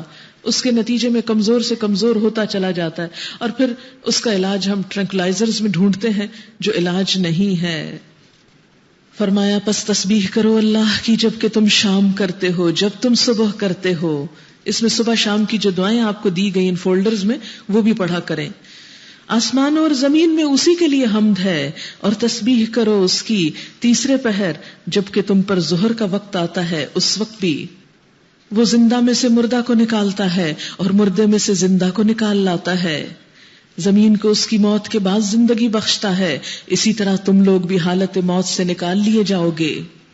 اس کی نشانیوں میں سے یہ ہے کہ اس نے تم کو مٹی سے پیدا کیا ہے، پھر یکایک تم بشر ہو کہ زمین میں پھیلتے چلے جا رہے ہو، بڑھتے چلے جا رہے ہو. اور اس کی نشانیوں میں سے ہے کہ اس نے تمہارے لیے تمہاری ہی جنس سے بیویاں بنائی تاکہ تم ان کے پاس سکون حاصل کرو. اللہ نے یہ رشتہ سکون کا بنایا ہے، خوشی کا بنایا ہے. بدقسمت ہے وہ لوگ جو اپنی بد اخلاقی کی وجہ سے اس رشتے کو پریشانی میں بدل لیتے ہیں. لیکن ایک طرف کی بھلائی سے بھی بعض اوقات بات نہیں بنتی جب تک کہ دونوں طرف یہ نہ کریں. اس لیے اخلاق کو عام کریں. عموماً ہم سارا اخلاق گھر سے باہر رکھتے ہیں اور گھر کے اندر بد اخلاقی کرتے ہیں، اپنے بہن بھائیوں کے ساتھ، اپنے بچوں کے ساتھ، اپنے ماں باپ کے ساتھ. باہر انتہائی پولائٹ اور گھر میں انتہائی بدتمیزی. تو یہ کسی مومن کی شان نہیں ہو سکتی.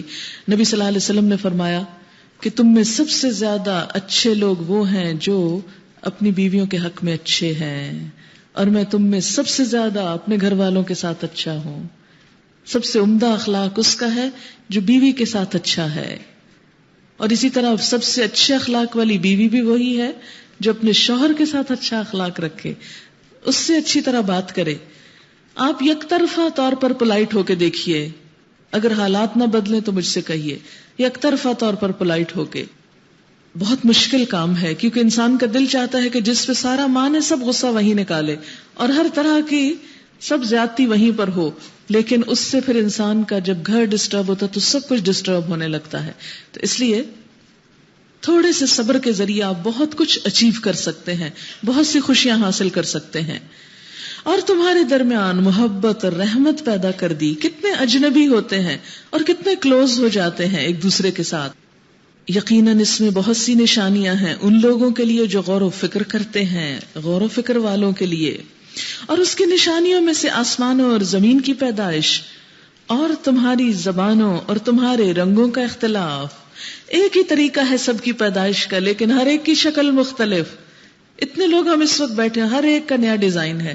کیا خوبصورت، ہر ایک کو اللہ نے الگ شکل دی، ہر ایک الگ انڈیویجول، ہر ایک انوکھا. یہ جو ہم نے حسن کے معیار خود ساختہ قائم کر رکھے ان پہ مت جائیے کہ ایسی آنکھیں اور ایسا رنگ اور ایسا نہیں. ہر ایک کو اپنے اوپر اطمینان ہونا چاہیے، کبھی احساس کمتری میں مبتلا نہ ہو شکل کی وجہ سے.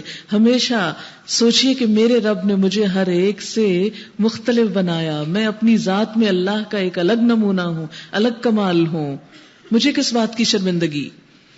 اور پھر آپ دیکھیں کہ اللہ کی تخلیق اور بندوں کی تخلیق میں یہی فرق ہے. انسانوں کی فیکٹریوں سے کیا نکلتا ہے؟ اگر ایک بسکٹ نکل رہا ہے ایک ڈیزائن کا تو سارے اسی کے نکلیں گے جتنے آپ سٹف ڈالیں گے. لیکن ایک ماں کے پیٹ سے 5 بچے تو 5 کے رنگ، شکلیں آتے، ہر چیز مختلف. کیا عجیب کمال ہے. واختلاف السنتکم، تمہاری زبانوں کا اختلاف. آپ دیکھیں کہنے کو ایک پنجابی ہے لیکن کوئی سرائکی سے ملتی جلتی ہے، کوئی ایک ڈائلیکٹ کہیں کا ہے، ہر تھوڑے میل کے بعد پنجابی کے لفظ بھی مختلف ہو جائے. کہنے کو ایک اردو ہے لیکن دہلی والوں کی اور، یو پی والوں کی اور، بمبے والوں کی اور، ہر ایک کا ڈائلیکٹ مختلف. اور یہ تو ایک زبان کے اندر بے شمار زبانیں، تو کہاں یہ کہ پوری دنیا کے گلوب پر ڈفرنٹ زبانیں. حالانکہ سب کے اندر یہی گوشت کل ہوتا رہا ہے، ایک ہی طرح کا دماغ ہے لیکن بولتے کچھ سے کچھ ہے. تو یہ سب کچھ، یہ ویرائٹی اللہ نے پیدا کی. کس لیے پیدا کی؟ زمین پر حسن ہو. اور تمہارے رنگوں کا اختلاف، کسی کو کالا، کسی کو گورا، کسی کو کسی طرح بنایا. یہ اس لیے نہیں کہ صرف ہم رنگ کی وجہ سے ریشسٹ ہو جائیں اور ایک دوسرے سے نفرت کریں یا کسی کو اچھے، یعنی اگر ہمارا معیار سفید رنگ ہے تو سفید رنگ کی وجہ سے عزت دیں اور اگر کسی کا نہیں ہے تو اس کو نہ دیں. نہیں، اللہ کے نزدیک رنگ کوئی اہمیت نہیں رکھتے، اصل چیز تقویٰ ہے. یہ انسانوں کے بنائے ہوئے معیار ہیں. یقیناً اس میں بہت سی نشانیاں ہیں عقل مند لوگوں کے لیے. اور اس کی نشانیوں میں سے تمہارا رات اور دن کو سونا، لیکن دن سارا دن نہیں، وہی دوپہر کا آرام ہے. اور تمہارا اس کے فضل کو تلاش کرنا ہے. یقیناً اس میں بہت سی نشانیاں ہیں ان لوگوں کے لیے جو غور سے سنتے ہیں. اب دیکھیں کہ سونے کو اللہ کی نشانی قرار دیا گیا.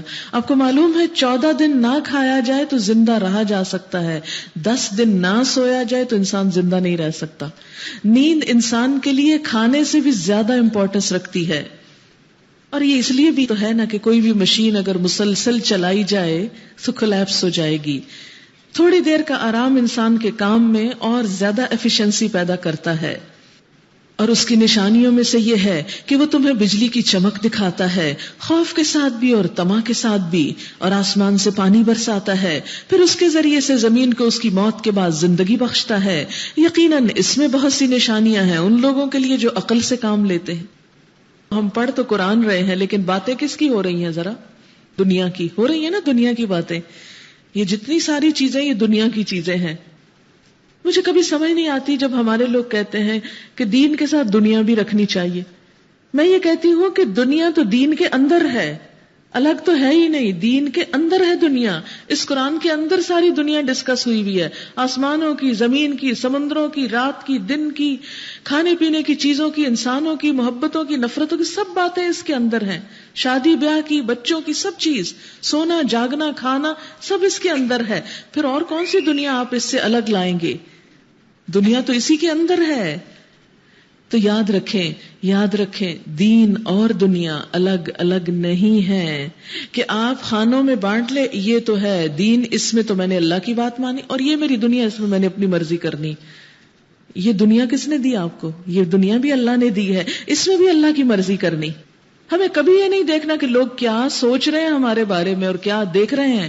ہم نہیں دیکھنا وہ جو سب سے اونچا ہے، سب سے اوپر ہے، جس کو ہم ہر نماز میں اللہ اکبر اللہ اکبر اللہ اکبر کئی دفعہ پکار کے بلاتے ہیں کہ سب سے بڑا ہے تو، سب سے بڑا. ہم نے بس صرف اس کو راضی کرنا ہے. اور جب تک آپ کا یہ نہیں ہوگا آپ انہی بکھیڑوں میں پڑے رہیں گے، اور کبھی دین دنیا الگ الگ کریں گے، اور کبھی کسی کو راضی کریں گے اور کبھی کسی کو ناراض. کسی کی پرواہ نہ کریں. یاد رکھیں حساب اللہ کو دینا ہے. اگر وہاں ڈنڈی ماری تو کوئی چھڑا نہیں سکتا. پھر کسی بھی قیمت پہ اس کو ناراض نہیں ہونے دینا. پھر فرمایا اس کی نشانیوں میں سے ہے کہ وہ تمہیں بجلی کی چمک دکھاتا ہے، خوف کے ساتھ بھی طمع کے ساتھ بھی، آسمان سے پانی برساتا ہے. اب یہ اس کی قدرتوں کا ذکر ہے کہ اس رب کو راضی کرو جس کے یہ کمال ہے.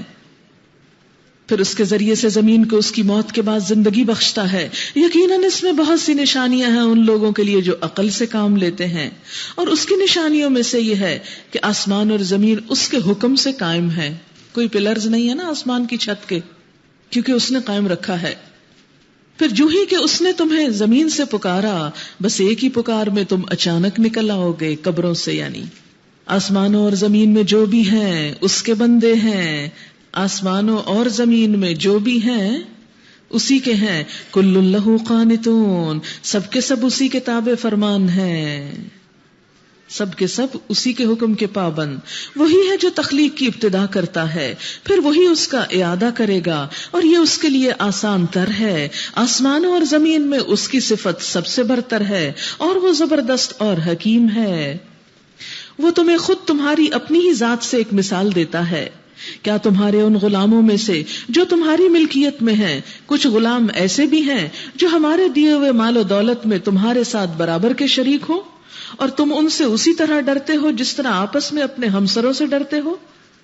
اس طرح ہم آیات کو کھول کھول کر پیش کرتے ہیں ان لوگوں کے لیے جو عقل سے کام لیتے ہیں.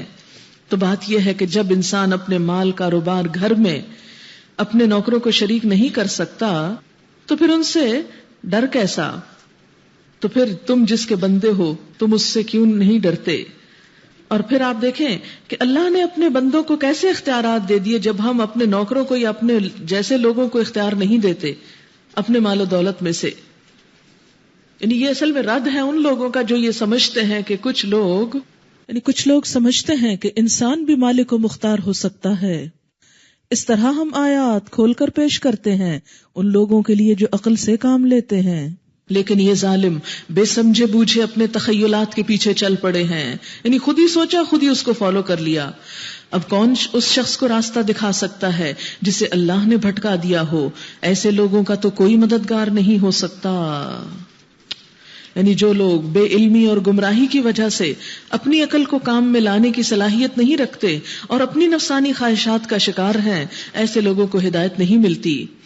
فَأَقِمْ وَجْهَكَ لِلدِّينِ حَنِيفًا، بس اے نبی صلی اللہ علیہ وسلم یکسو ہو کر اپنا رخ اس دین کی سمت میں جما دو، قائم ہو جاؤ اس فطرت پر جس پر اللہ نے انسانوں کو پیدا کیا ہے. یعنی ہر انسان کو اللہ نے دین پر، توحید پر پیدا کیا. اللہ کی بنائی ہوئی ساخت بدلی نہیں جا سکتی. یہی بالکل راست اور درست دین ہے، مگر اکثر لوگ جانتے نہیں ہیں. قائم ہو جاؤ اس بات پر، اللہ کی طرف رجوع کرتے ہوئے، اور ڈرو اس سے، اور نماز قائم کرو، اور نہ ہو جاؤ ان مشرکین میں سے. اب یہ دیکھیں، مشرکین میں سے نہ ہو جاؤ. من الذین فرقوا دینہم، جنہوں نے اپنا دین الگ بنا لیا ہے، دین الگ کر لیا، اصل مین سٹریم سے ہٹ کر کوئی اور راستے اختیار کر لیے. یہ کب ہوتا ہے؟ جب انسان قرآن کی بات نہ مانے، اپنی خواہشات مانے، اپنے بزرگوں کی مانے. تو ایسے میں کیا ہے کہ دین تو اصل یہ ہے، اور جو اس سے ہٹ کر کوئی اور راستے اختیار کرتا ہے، اس کی دلیل کے بغیر من گھڑت دلیلوں پہ چلتا ہے، وہ پھر شرک میں مبتلا ہو جاتا ہے. وَكَانُوا شِيَعًا، اور وہ گروہوں میں بٹ گئے، یعنی اصل دین کو چھوڑ کر فرقوں میں بٹ گئے. ہر ایک گروہ کے پاس جو کچھ ہے اسی میں وہ مگن ہے، اسی پہ خوش ہے کہ ہم سب ٹھیک کر رہے ہیں. لوگوں کا حال یہ ہے کہ جب انہیں کوئی تکلیف پہنچتی ہے تو اپنے رب کی طرف رجوع کر کے اسے پکارتے ہیں. پھر جب وہ اپنی کچھ رحمت کا ذائقہ انہیں چکھا دیتا ہے تو یکایک ان میں سے کچھ لوگ شرک کرنے لگتے ہیں، یعنی اللہ کی بجائے دوسروں کے احسان مند ہوتے ہیں تاکہ ہمارے کیے ہوئے احسان کی ناشکری کریں. اچھا مزے کر لو، ان قریب تمہیں معلوم ہو جائے گا. کیا ہم نے کوئی سند اور دلیل ان پہ نازل کی ہے جو شہادت دیتی ہو اس شرک کی صداقت پر جو یہ کر رہے ہیں؟ جب ہم لوگوں کو رحمت کا مزہ چکھاتے ہیں تو وہ اس پر پھول جاتے ہیں، یعنی بگڑنے لگتے ہیں دنیا پا کر. اور جب ان کے اپنے کیے کرتوتوں سے ان پر کوئی مصیبت آتی ہے تو یکایک وہ مایوس ہونے لگتے ہیں. کیا یہ لوگ دیکھتے نہیں ہیں کہ اللہ ہی رزق کشادہ کرتا ہے جس کا چاہتا ہے، اور تنگ کرتا ہے جس کا چاہتا ہے؟ یقیناً اس میں بہت سی نشانیاں ہیں ان لوگوں کے لیے جو ایمان لاتے ہیں. بس اے مومن، رشتہ دار کو اس کا حق دے، مسکین اور مسافر کو اس کا حق. یہ طریقہ بہتر ہے ان لوگوں کے لیے جو اللہ کی خوشنودی چاہتے ہوں. اللہ کی خوشی کے لیے یہ کام کرنے ہوں گے، خواہ ایسے لوگوں کی طرف سے کچھ بھی صلہ نہ ملے.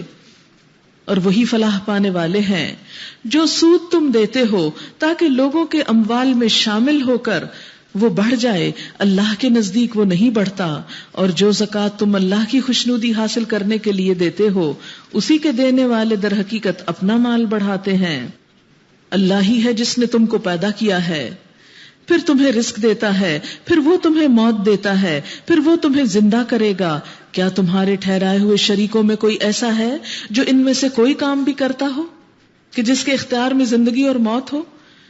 دیکھیں، جب کسی انسان کی موت آ رہی ہوتی ہے تو اسی وقت تجربہ کریں اور کہیں اللہ تعالیٰ آپ نہیں بچاتے تو میں جا رہا ہوں فلاں بزرگ کے پاس، اس سے اپنے اس مردے کو بچواؤں گا. کبھی بچا کوئی آج تک ایسے؟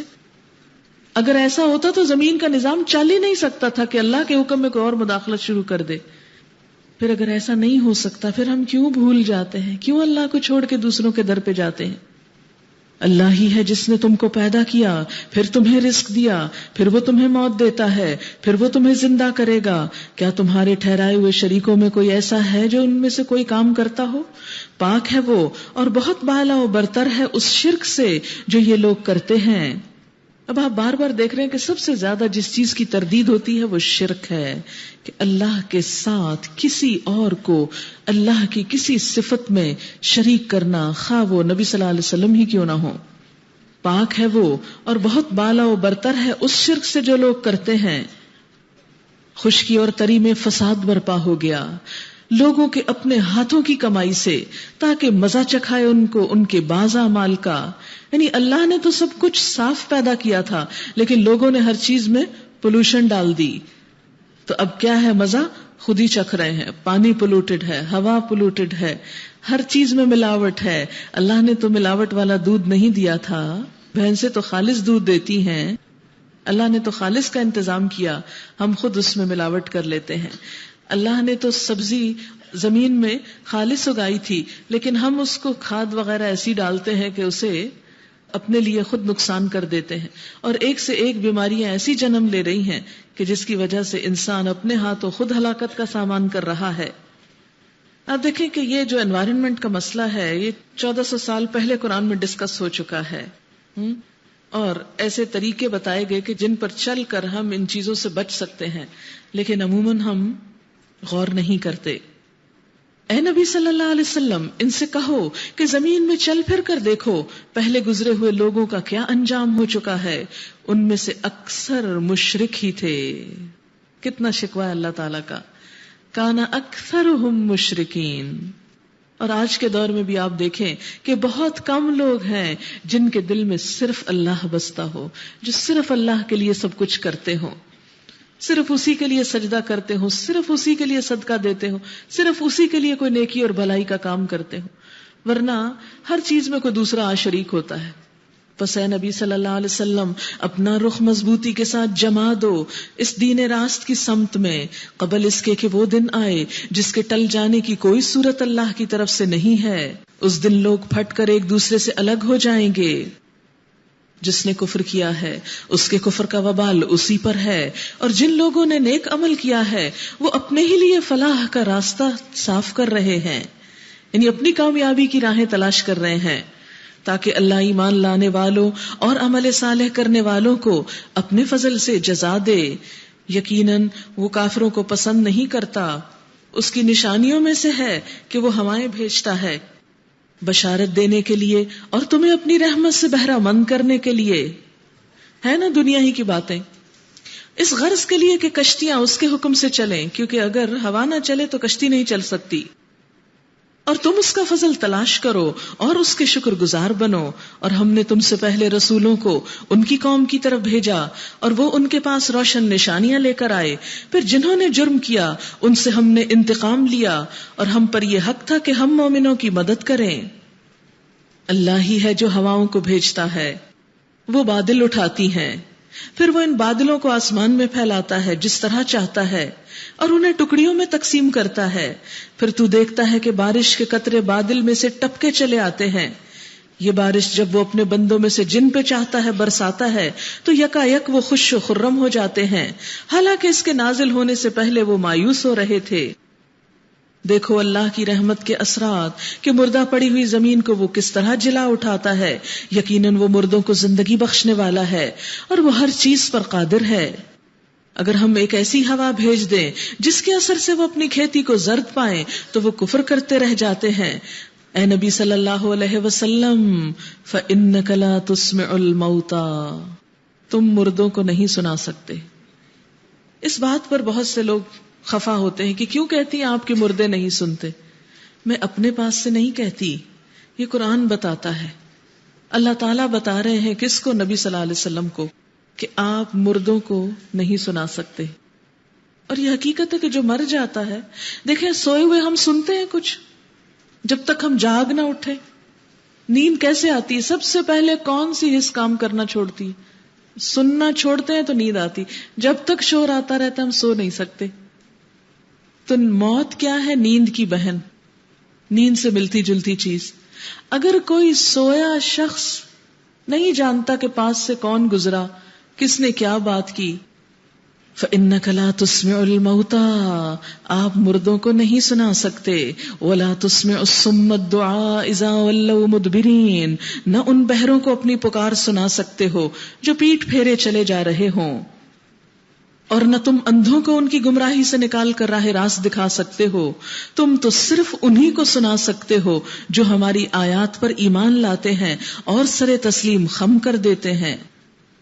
اللہ ہی تو ہے جس نے ضعف کی حالت سے تمہاری پیدائش کی ابتدا کی، پھر اس ضعف کے بعد تمہیں قوت بخشی، پھر اس قوت کے بعد تمہیں ضعیف اور بوڑھا کر دیا، اور جو کچھ چاہتا ہے پیدا کرتا ہے، اور وہ سب کچھ جاننے والا، ہر چیز پر قدرت رکھنے والا ہے. اور جب وہ ساتھ برپا ہوگی تو مجرم قسمیں کھا کھا کر کہیں گے کہ ہم ایک گھڑی بھر سے زیادہ نہیں رہے. قیامت کے دن مجرم کیا کہیں گے؟ قسم کھا کے کہیں گے کہ یا اللہ صرف ایک گھڑی دنیا میں رہے، 1 منٹ بس. لیکن اس 1 منٹ میں ہم یہ سمجھے ہوئے ہیں گویا کبھی نہیں جانا، اس لیے جانے کی تیاری کوئی نہیں، یہیں رہنے کی سب تیاریاں.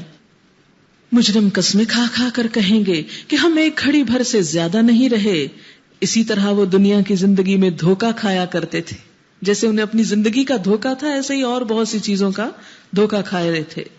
مگر جو علم اور ایمان سے بہرہ مند تھے، علم اور ایمان سے. وہ کہیں گے کہ خدا کے نوشتے میں تو تم روز حشر تک پڑے رہے ہو، سو یہ وہی روز حشر ہے، لیکن تم جانتے نہ تھے. بس وہ دن ہوگا جس میں ظالموں کو ان کی معذرت کوئی فائدہ نہ دے گی، کوئی ایکسکیوزز کام نہ آئیں گی، کوئی اپالوجیز نہیں، اور نہ ان سے معافی مانگنے کے لیے کہا جائے گا. ہم نے اس قرآن میں لوگوں کو طرح طرح سے سمجھایا ہے، طرح طرح سے سمجھایا ہے، لیکن تم خواہ کوئی نشانی لے آؤ، جن لوگوں نے ماننے سے انکار کر دیا ہے وہ یہی کہیں گے کہ تم غلط ہو. جو نہیں ماننا چاہتے قرآن کی کھلی آیتیں سن کر بھی بگڑ اٹھتے ہیں اور کہتے ہیں نہیں یہ غلط کہہ رہی ہیں. اس طرح ٹھپا لگا دیتا ہے اللہ ان لوگوں کے دلوں پر جو علم نہیں رکھتے. علم کے بغیر اگر جہالت پر ڈٹ کر انسان غلط رستہ اختیار کرے اور علم آنے کے بعد بھی ڈٹا رہے، ایسے لوگوں کو ہدایت نہیں ملتی. بس اے نبی صلی اللہ علیہ وسلم صبر کیجئے، لوگوں کی باتوں پہ دل تنگ نہ ہوئیے. یقیناً اللہ کا وعدہ سچا ہے. کیا وعدہ؟ کہ وہ اپنے دین کو قائم کرے گا، حق کو حق کرے گا اور باطل کو باطل کرے گا. اور ہرگز ہلکا نہ پائیں تم کو وہ لوگ جو یقین نہیں لاتے. یعنی دین کی بات سناتے ہوئے اپنے آپ کو ہلکا محسوس نہ کرو، کیونکہ عموماً یہ ہوتا ہے کہ جب ایک حق بات آپ بتاتے ہیں لوگ مانتے نہیں تو آپ کیا کرتے ہیں، اپنے آپ کو کمتر سمجھ کر کہتے شاید میں نے غلط ہی کہا ہو. نہیں، ہلکا نہ پائیں، اور اس معنی میں بھی ہلکا نہ پائیں کہ تمہیں اپنے موقف سے ہٹا نہ سکیں. کیونکہ عموماً انسان دیکھتا ہے کہ چلو لوگ یہ بات زیادہ اپریشیٹ کرتے ہیں تو یہ بات کہہ دو، جو میجورٹی کہتی ہے وہی سنا دو. عموماً دین کی تبلیغ کرنے والے اس پالیسی پہ چل پڑتے ہیں. لیکن جو شخص قرآن پڑھتا یا پڑھاتا ہو اسے ہمیشہ یہ سوچنا چاہیے کہ مجھے وہ بتانا ہے جو اللہ نے بتایا ہے، اسے نہیں بدلنا. اس لیے کہ اگر اسے بدلا تو اللہ سے کوئی بچا نہ سکے گا. اگر لوگوں کی خواہشات اور لوگوں کی خوشی کے لیے دین میں تبدیلی پیدا کی تو لوگ کچھ دے نہ سکیں گے، اور اللہ کی ناراضگی ہو گئی تو وہاں سے کچھ پا نہ سکیں گے، نہ خدا بھی ملا نہ وصال صنم. اس لیے اپنی بات پر جم کر رہیں، جو حق ہو اسے مانے اور پھر اپنی جگہ سے نہ ہلے. اسی لیے علم ضروری ہے اور علم کو عام کرنا ضروری ہے. سورۃ لقمان، بسم اللہ الرحمن الرحیم. الف لام میم تلک آیات الکتاب الحکیم ھدی ورحمۃ للمحسنین. الف لام میم یہ کتاب حکیم کی آیات ہیں، حکمت والی کتاب کی، ہدایت اور رحمت محسنین کے لیے، اچھے کام کرنے والوں کے لیے، جو نماز قائم کرتے ہیں، زکوٰۃ دیتے ہیں اور آخرت پر یقین رکھتے ہیں. محسن کون ہے؟ جو نماز قائم کرتے ہیں، زکوٰۃ دیتے ہیں، آخرت پر یقین رکھتے ہیں. یہی لوگ اپنے رب کی طرف سے راہ راست پر ہیں، یہی فلاح پانے والے ہیں، یہی سیدھے راستے پر ہیں اور یہی کامیاب ہوں گے. وَمِنَ النَّاسِ مَن يَشْتَرِي لَهْوَ الْحَدِيثِ لیکن کچھ لوگ نماز، زکوٰۃ، قرآن چھوڑ کر کس چیز کی طرف چل پڑے. انسانوں میں سے کوئی ایسا بھی ہے جو کلام دل فریب خرید کے لاتا ہے، انجوائمنٹ کی چیزیں خرید کے لاتا ہے، اپنے پیسے لگا کے لاتا ہے، تفریح کے لیے. لہو الحدیث، لہو اسم مصدر ہے، سنجیدگی چھوڑ کر مزاح کی طرف میلان اور جھکاؤ، کسی ایسے غیر مفید کام میں مشغول ہونا جس کے شغل میں مفید کام چھٹ جائے. راتوں کو اتنی دیر تک ایسی رنگ کی محفلوں میں جمے رہنا، بیٹھے رہنا کہ صبح کی نماز ہی چلی جائے. ہر کھیل کود کے لیے استعمال ہوا کہ جو کھیل کود کی ایسی چیزیں خرید لاتے ہیں. اب آپ اس کی ایکسپلینیشن خود کر لیجئے، اس کی تفسیر آپ خود کیجئے. کون سی ایسی چیزیں آپ خرید کے گھروں میں لاتے ہیں جو آپ کو اپنے اندر اتنا انوالو کر لیتی ہیں کہ آپ کے لیے اللہ کے راستے پہ چلنا مشکل ہو جاتا ہے. کیونکہ بتایا یہ گیا ہے کہ جو ایسے لہو الحدیث، ایسی مشغول کرنے والی چیزیں لاتا ہے، لیضل عن سبیل اللہ بغیر علم، تاکہ لوگوں کو اللہ کے راستے سے علم کے بغیر بھٹکا دیتا ہے، جو اللہ کے راستے پہ نہیں جانے دیتا اور علم حاصل نہیں کرنے دیتا. علم کی طرف آنے نہیں، کیونکہ علم کی باتیں ذرا سنجیدہ باتیں ہوتی ہیں نا. اب جیسے ہم یہاں بیٹھ کر ذرا سنجیدہ ہو جاتے ہیں، کبھی آخرت کی بات ہے، کبھی کچھ کرنے کی بات ہے.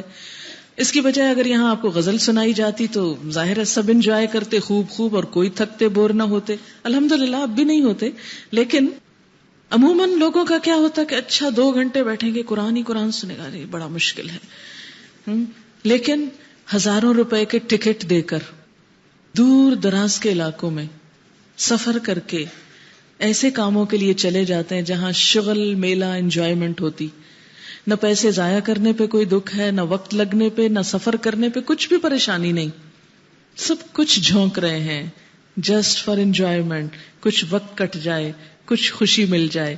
ہوتا کیا ہے، وقتی ملتی ہے اس کے بعد اتنا گہرا ڈپریشن آتا ہے کہ وہ ملی ہوئی بھی کہیں رہ جاتی ہے. فرمایا انسانوں میں سے کوئی ایسا بھی ہے جو کلام دل فریب خرید کے لاتا ہے. لہو الحدیث کی تفسیر جو ہے گزشتہ علماء نے کیا کی، اس کے بارے میں صحابہ اور تابعین نے جو کچھ فرمایا وہ بتا دیتی. یہ میں نے نہیں فرمایا، صحابہ اور تابعین نے جو اس کی ایکسپلینیشن کی. حضرت عبداللہ بن مسعود سے پوچھا گیا کہ اس آیت میں لہو الحدیث سے کیا مراد ہے. انہوں نے 3 مرتبہ زور دے کر فرمایا خدا کی قسم اس سے مراد گانا ہے. اسی سے ملتے جلتے اقوال حضرت عبداللہ بن عباس، جابر بن عبداللہ، مجاہد، اکرمہ، سعید بن جبیر، حسن بصری اور مکحول سے مروی ہیں. نبی صلی اللہ علیہ وسلم نے فرمایا مغنیہ عورتوں کا بیچنا اور خریدنا اور ان کی تجارت کرنا حلال نہیں، اور نہ ان کی قیمت لینا حلال ہے. اور ایک اور جگہ پہ فرمایا ان کی قیمت کھانا حرام ہے. ایک اور جگہ پر آتا ہے، ابو امامہ سے ان الفاظ میں روایت آتی ہے کہ لونڈیوں کو گانے بجانے کی تعلیم دینا، ان کی خرید و فروخت کرنا حلال نہیں، ان کی قیمت حرام ہے. اس زمانے میں چونکہ ابھی باقی آلات تو آئے نہیں تھے، اس لیے لونڈیاں ہی یہ کام کرتی تھیں. آزاد شریف عورتیں یہ کام نہیں کرتی تھیں. اس کو بہت برا سمجھا جاتا تھا. لیکن انجوائمنٹ کے لیے وہ بیچاریاں لونڈیاں چونکہ خریدی بھی ہوتی تھی، ان سے جو کام چاہتے لوگ کرواتے، تو ایسے کام ان سے کروایا کرتے تھے. اس لیے آپ دیکھیں گے کہ صحابہ اور تابعین میں سے ہر جگہ وہ لونڈی کا لفظ بیچ میں آئے گا کہ وہ جو گاتی بجاتی تھی، کیونکہ وہ انہی کے ساتھ خاص تھا. فرمایا کہ اس کا نقصان کیا ہے، تاکہ لوگوں کو اللہ کے راستے سے علم کے بغیر بھٹکا دے. اب دیکھیں کہ جب ہم انجوائمنٹ کی چیزوں میں اتنا انوالو ہو جاتے ہیں تو قرآن کی کوئی بات بھی ہم سے کرے تو ہم ریپیل کرتے، یہ کیا کہتے ہو. اور پھر ساتھ اور کیا، وَيَتَّخِذَهَا هُزُوًا، اس راستے کی دعوت کو مذاق میں اڑا دے. نہیں، قرآن حدیث ان چیزوں کے لطیفے بنا کے مذاق. فرمایا اولئک لہم عذاب مہین، معاف کیجئے گا یہ میرے الفاظ نہیں ہیں، اولئک لہم عذاب مہین، ایسے لوگوں کے لیے سخت ذلیل کرنے والا عذاب ہے جو لہو الحدیث خرید کر لائیں، جو اللہ کے راستے سے بھٹکائیں، جو دین کا مذاق اڑائیں. لیکن افسوس کہ آج غیر مسلم تو کیا مسلمانوں کا یہ کلچر بنتا چلا جا رہا ہے. ہم مسلمان خود اپنے دین کا مذاق اڑا رہے ہیں. اسے جب ہماری آیات سنائی جاتی ہیں، یعنی ایسے لوگوں کو جب قرآن سنایا جاتا ہے تو بڑے گھمنڈ کے ساتھ اس طرح رخ پھیر لیتا ہے گویا اس نے سنا ہی نہ ہو، سنی انسنی، سننا ہی نہیں چاہتا. آپ دیکھیں کہ ہمارے ہی بچے جن کو ہم نے یہ سب کچھ اپنے خون پسینے کی کمائی سے فراہم کیا، وہ ان چیزوں میں جب بہت انوالو ہو گئے تو اب ہماری ہی بات نہیں سنتے، ہمارے ہی ناخلف ہو گئے. اور اگر آپ ان سے کہیں چلو بچے آج قرآن سننے چلتے ہیں تو تیار نہیں ہوں گے، کندھے اچک کر دوسری طرف منہ کر جائیں گے، کیونکہ رات بھر تو کچھ اور دیکھتے رہے، وہ صبح میں کیسے یہ سنیں. مشکل ہو گیا نا. لیکن فراہم تو ہم نے خود کیا، کسی کو تو بلیم نہیں کر سکتے. اسے جب ہماری آیات سنائی جاتی ہیں تو بڑے گھمنڈ کے ساتھ اس طرح رخ پھیر لیتا ہے گویا کہ اس نے سنا ہی نہ ہو، سننا ہی نہیں چاہتا. مجھے مت سناؤ، بس گویا کہ اس کے کان بہرے ہیں. اچھا نہیں سننا چاہتا تو کیا سنا دو، فبشرہ بعذاب علیم، خوشخبری سنا دو اسے دردناک عذاب کی. ان الذین آمنوا وعملوا الصالحات لہم جنات النعیم، البتہ جو لوگ ایمان لے آئیں اور نیک عمل کریں ان کے لیے نعمت بھری جنتیں ہیں جن میں وہ ہمیشہ رہیں گے. یہ اللہ کا پکا وعدہ ہے. اور وہ زبردست اور حکیم ہے. اس جنت میں ڈھیروں موسیقی ہوگی، ہر طرح کی خوبصورت چیزیں ہوں گی، وہاں نہیں روکا جائے گا. دنیا میں کیوں روکا گیا؟ بس امتحان ہے نا. جیسے کمرہ امتحان میں آپ کو بات چیت کرنے سے روکا جاتا ہے، تو آپ کہیں کیوں روکتے ہو؟ مجھے اللہ نے زبان دی ہے، مجھے بولنا ہے. تو کہیں گے آپ ذرا باہر جا کے بولیے، اندر نہیں. تو جب آپ اسلام کے اندر ہیں تو آپ کو وہ ڈسپلن فالو کرنا ہے. اس نے آسمانوں کو پیدا کیا بغیر ستونوں کے جو تم کو نظر آئے. اس نے زمین میں پہاڑ جما دیے تاکہ وہ تمہیں لے کر ڈھلک نہ جائے. اس نے ہر طرح کے جانور زمین میں پھیلا دیے اور آسمان سے پانی برسایا اور زمین میں قسم قسم کی عمدہ چیزیں اگا دیں. یہ تو ہے اللہ کی تخلیق. اب ذرا مجھے دکھاؤ ان دوسروں نے کیا پیدا کیا ہے. اصل بات یہ ہے کہ یہ ظالم لوگ سری گمراہی میں پڑے ہوئے ہیں. وَلَقَدْ آتَيْنَا لُقْمَانَ الْحِكْمَةَ أَنِ اشْكُرْ لِلَّهِ. ہم نے لقمان کو حکمت عطا کی تھی کہ اللہ کا شکر گزار ہو. لقمان سے کسی نے پوچھا تمہیں یہ فہم و شعور کس طرح حاصل ہوا کہ اتنی حکمت کی باتیں کہاں سے آئیں؟ تو کہنے لگے کہ سچائی اور امانت کے اختیار کرنے سے، بے فائدہ لغو چیزوں سے بچنے کی وجہ سے اور خاموشی کی وجہ سے. یعنی بےہودہ باتیں چھوڑ کر خاموشی سے انسان جب غور و فکر کرتا ہے تو اسے حکمت نصیب ہوتی ہے. کہا جاتا ہے کہ غلام تھے یہ لقمان جو تھے، تو ان کے آقا نے کہا کہ بکری ذبح کر کے اس کے جسم کے 2 بہترین حصے لے کر آؤ. تو زبان اور دل لے آئے. پھر آقا نے کہا جاؤ اور ایک اور بکری ذبح کرو اور اس کے جسم کے بدترین حصے لے کر آؤ. پھر دل اور زبان ہی اٹھا لائے. کہنے لگے کہ یہ 2 چیزیں جب اچھی ہوتی ہیں تو بہت ہر چیز سے اچھی ہوتی، جسم کے ہر چیز سے اچھی. اگر آپ کا دل اچھا ہے، دل خوبصورت ہے، زبان آپ کی اچھی ہے، آپ سب سے اچھے انسان ہیں. اور اگر آپ کتنے ہی خوبصورت اور مالدار ہیں لیکن آپ کی زبان کڑوی ہے، دل برا ہے، حاسد ہے، دوسروں کے لیے ہر وقت بدگمانی کرتا ہے، آپ سب سے بدترین ہیں. یہ حکمت کی بات ہے نا کہ اچھے حصے لانے کو کہا تو یہی 2 چیزیں، برے لانے کو کہا تو یہی 2 چیزیں. اور زبان کے بارے میں یہ ویسے بھی آپ دیکھیں کہ کسی نے پوچھا کہ اے زبان تو 32 دشمنوں کے اندر کیسے رہتی ہے آرام کے ساتھ، اتنے امن سے. آپ دیکھیں کہ 32 دانت ہیں اس کو آس پاس کاٹنے والے، ذرا چوکے بھولے تو صحیح دیکھنا کیسے کاٹتے ہیں، زخمی نہ کر دیں. تو زبان نے کہا اپنی نرمی کی وجہ سے. جو شخص نرم بات بولتا ہے، نرمی کے ساتھ رہتا ہے، وہ بہت سارے دشمنوں کے درمیان بھی سروائیو کر جاتا ہے. اور جو شخص سختی اور کرختگی سے بات کرتا ہے وہ اپنوں کو بھی دشمن بنا لیتا ہے، اس کی اپنی اولاد تک اس کی دشمن ہو جاتی ہے. ہم نے لقمان کو حکمت عطا کی تھی اور یہ حکمت کا پہلا سبق کہ اللہ کا شکر گزار ہو جا. اللہ کا شکر گزار. جو شخص اللہ کا شکر گزار نہیں اس میں کوئی سمجھ نہیں. جو کوئی شکر کرے اس کا شکر اس کے اپنے لیے فائدہ مند ہے، اور جو کفر کرے تو حقیقت میں اللہ بے نیاز اور آپ سے آپ محمود ہے. یاد کرو جب لقمان اپنے بیٹے کو نصیحت کر رہا تھا تو اس نے کہا بیٹا خدا کے ساتھ کسی کو شریک نہ کرنا. حق یہ ہے کہ شرک بہت بڑا ظلم ہے. ظلم کیا ہوتا ہے؟ کسی کو اس کا حق نہ دینا. اللہ کا حق کیا ہے کہ جیسا وہ ہو ایسا کسی کو نہ مانا جائے، کیونکہ لیس کمثلہ شیء، اس جیسی کوئی چیز ہے ہی نہیں. تو جو شخص شرک کرتا ہے وہ سب سے بڑا ظلم ڈھاتا ہے. اور یہ حقیقت ہے کہ ہم نے انسان کو اپنے والدین کا حق پہچاننے کی خود تاکید کی ہے. اس کی ماں نے تکلیف پہ تکلیف اٹھا کر اسے اپنے پیٹ میں رکھا. 2 سال اس کا دودھ چھوٹنے میں لگے. اسی لیے ہم نے اس کو نصیحت کی کہ میرا شکر کر اور اپنے والدین کا شکر بجا لا، میری ہی طرف تجھے پلٹنا ہے. لیکن اگر وہ تجھ پہ دباؤ ڈالیں کہ میرے ساتھ تو کسی ایسے کو شریک کرے جسے تو نہیں جانتا، تو ان کی بات ہرگز نہ مان. دنیا میں ان کے ساتھ نیک برتاؤ کرتا رہے، مگر پیروی اس شخص کے راستے کی کر جس نے میری طرف رجوع کیا. پھر تم سب کو پلٹنا میری ہی طرف ہے.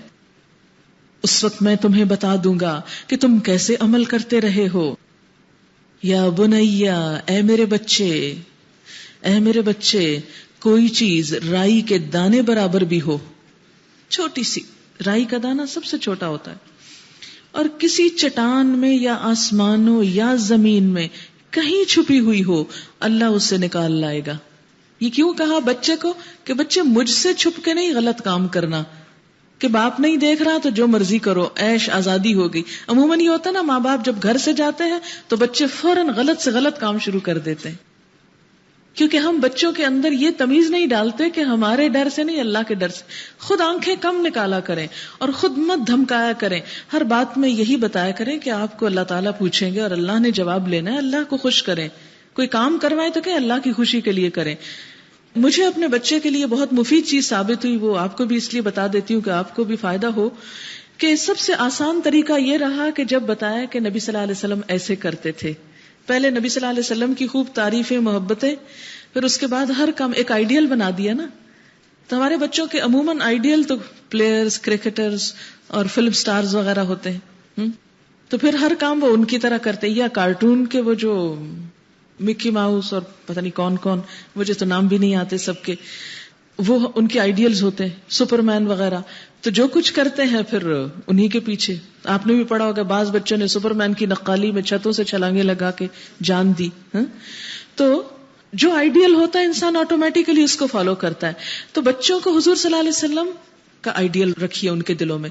پھر یہ کہ کوئی کام ہو کہ آپ صلی اللہ علیہ وسلم ایسے کام کرتے تھے، یہ نہ کہیں تم ایسے کرو، تم ایسے نہ کرو. جب آپ ان پہ مسلط ہوتے ہیں تو بدک جاتے ہیں، ریبیلیس ہو جاتے ہیں. لیکن یہ بہت چھوٹے بچوں کے لیے کارگر ہے. بڑے ہو کر جب ان کے آئیڈیلز اور ہو جائیں تو پھر ذرا بدلنے میں تھوڑا صبر اور چاہیے.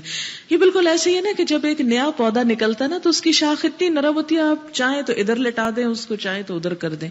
لیکن جب ایک درخت مضبوط ہو جاتا ہے، سوکھ جاتا ہے، تنا پکا ہو جاتا ہے، پھر آپ اگر اس کو موڑنا چاہیں تو بہت حوصلہ چاہیے، ٹائم چاہیے، سپورٹ چاہیے. اگر آپ نے جلد بازی میں اس کو موڑا تو وہ ٹوٹ جائے گا. اب جلدی نہیں کرنی، آپ نے ٹوٹنے نہیں دینا اس کو. لیکن عموماً ہم بچوں پہ سختی کر کے ان کو توڑ ڈالتے ہیں. توڑنا نہیں. اب حوصلہ، اب وقت کا انتظار کریں، صبر سے کام لیں، کیونکہ اب ذرا دن لگیں گے. خوب خوب دعائیں کریں. اللہ ماں باپ کی دعائیں رائے گاہ نہیں چھوڑتے. رو رو کے دعا مانگے. اور آج کل تو بہت اچھے دن ہیں، اور کئی ایسی مثالیں ملتی ہیں کہ بعض اوقات ماں باپ کی زندگی میں نہیں، ماں باپ کی ڈیتھ کے ساتھ ہی بچے یکا یک پلٹے. تو آپ کو تو چونکہ اللہ کے آگے سرخرو ہونا، اس لیے کوششیں کرتے رہیں.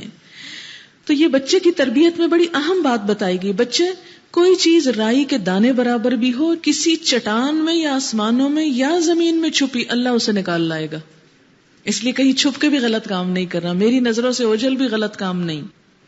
وہ باریک بین اور باخبر ہے. بیٹا نماز قائم کر، نیکی کا حکم دے، بدی سے روک.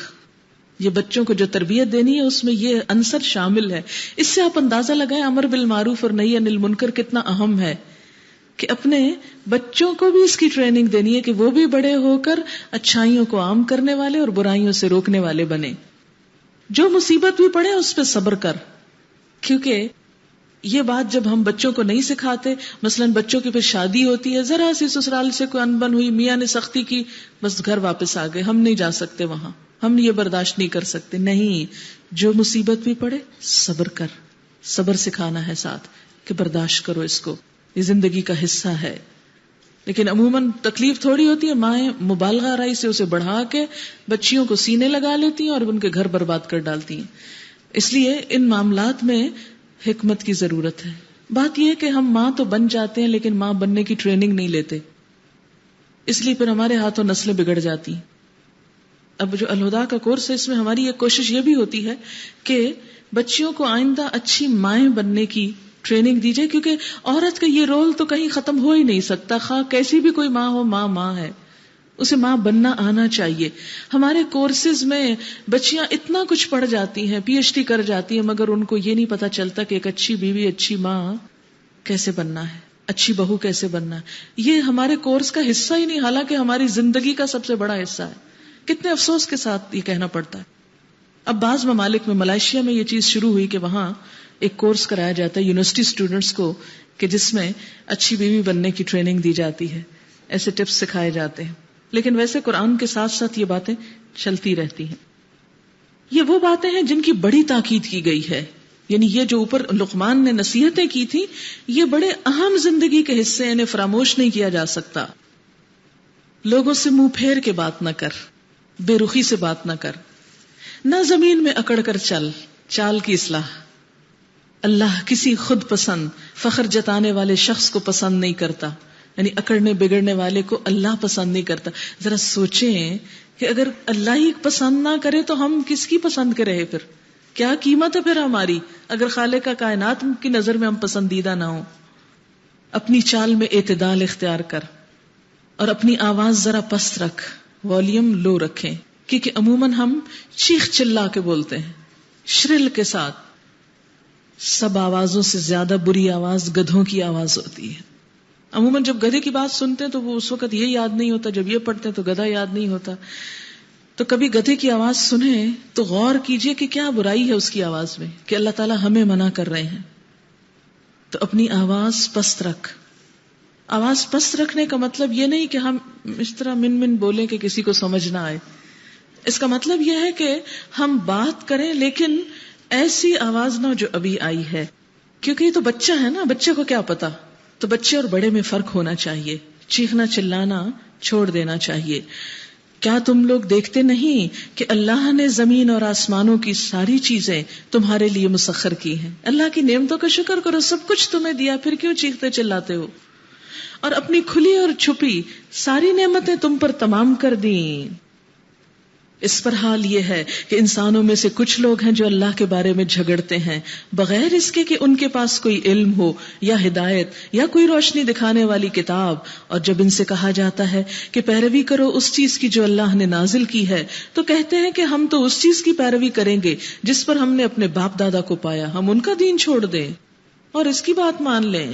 کیا یہ انہی کی پیروی کریں گے خواہ شیطان ان کو بھڑکتی ہوئی آگ ہی کی طرف کیوں نہ بلاتا رہا ہو؟ پھر بھی باپ دادا کو نہیں چھوڑیں گے. تو یاد رکھیں ہمیں باپ دادا کی طرف سے آنکھیں بند کر کے قرآن کے لیے آنکھیں کھولنی ہے کہ اللہ کیا فرماتے. ہم نے باپ دادا کو راضی نہیں کرنا، نہ ان کو حساب دینا ہے، نہ ان سے جزا لینی ہے. حساب ہمارا اللہ کے ساتھ ہے، اس لیے اس کو راضی کرنے کی فکر کریں. یہاں پر ایک بڑی خوبصورت بات کی گئی کہ اللہ نے ظاہری اور باطنی نعمتیں تم پہ عام کر دی، تمام کر دی. ظاہری نعمتیں تو بہت سی ہم دیکھ کے کہتے ہیں یہ بھی نعمت، یہ بھی مانتے ہیں، سب ٹھیک ہے، لیکن باطنی کون سی؟ مثلا ایک چھوٹی سی مثال دوں گی کہ ہمارا لیور کیا کچھ کرتا ہے، کچھ پتہ نہیں کیا کچھ کرتا رہتا، کرتا ہوگا جو کرتا ہوگا. لیکن جن لوگوں کو تھوڑی سی بھی تکلیف اس میں ہو جاتی ہے ان سے پوچھیں کہ کیا قیمت ہے مفت میں یہ ساری مشینری کے کام کرنے کی. تو ان پر ہم سے کوئی پیسے نہیں مانگے گئے، کچھ نہیں لیا گیا، صرف کیا کہا گیا؟ شکر ادا کرو، شکر کر لو بس. وَمَن يُسْلِمْ وَجْهَهُ إِلَى اللَّهِ وَهُوَ مُحْسِنٌ فَقَدِ اسْتَمْسَكَ بِالْعُرْوَةِ الْوُثْقَى وَإِلَى اللَّهِ عَاقِبَةُ الْأُمُورِ. جو شخص اپنے آپ کو اللہ کے حوالے کر دے، بیچ ڈالے اپنے آپ کو، اللہ کو دے دے، اللہ تعالیٰ بس میری زبان، میرا دماغ، میرا دل، میرا جسم، میرا ظاہر بات سب آپ کا ہے، جو آپ چاہیں گے میں وہی کروں گی، وہ بولوں گی جو آپ کو پسند ہے، وہ پہنوں گی جو آپ کو پسند ہے، وہ کھاؤں گی جو آپ کو پسند ہے، اور جو آپ نے حرام کیا، میرے لیے ناپسند کیا، وہ نہیں میں کروں گی، وہ دیکھوں گی جو آپ کو پسند ہے، وہ سنوں گی جو آپ کو پسند ہے، جو آپ کو نہیں پسند وہ مجھے بھی نہیں پسند. یہ ہوتا ہے اپنے آپ کو اللہ کے حوالے کر دینا، سبمٹ کر دینا، سرنڈر کر دینا. بس جو آپ ہیں بس سب وہی ہیں، کیونکہ میرے لیے آپ ہی سب سے بڑے ہیں.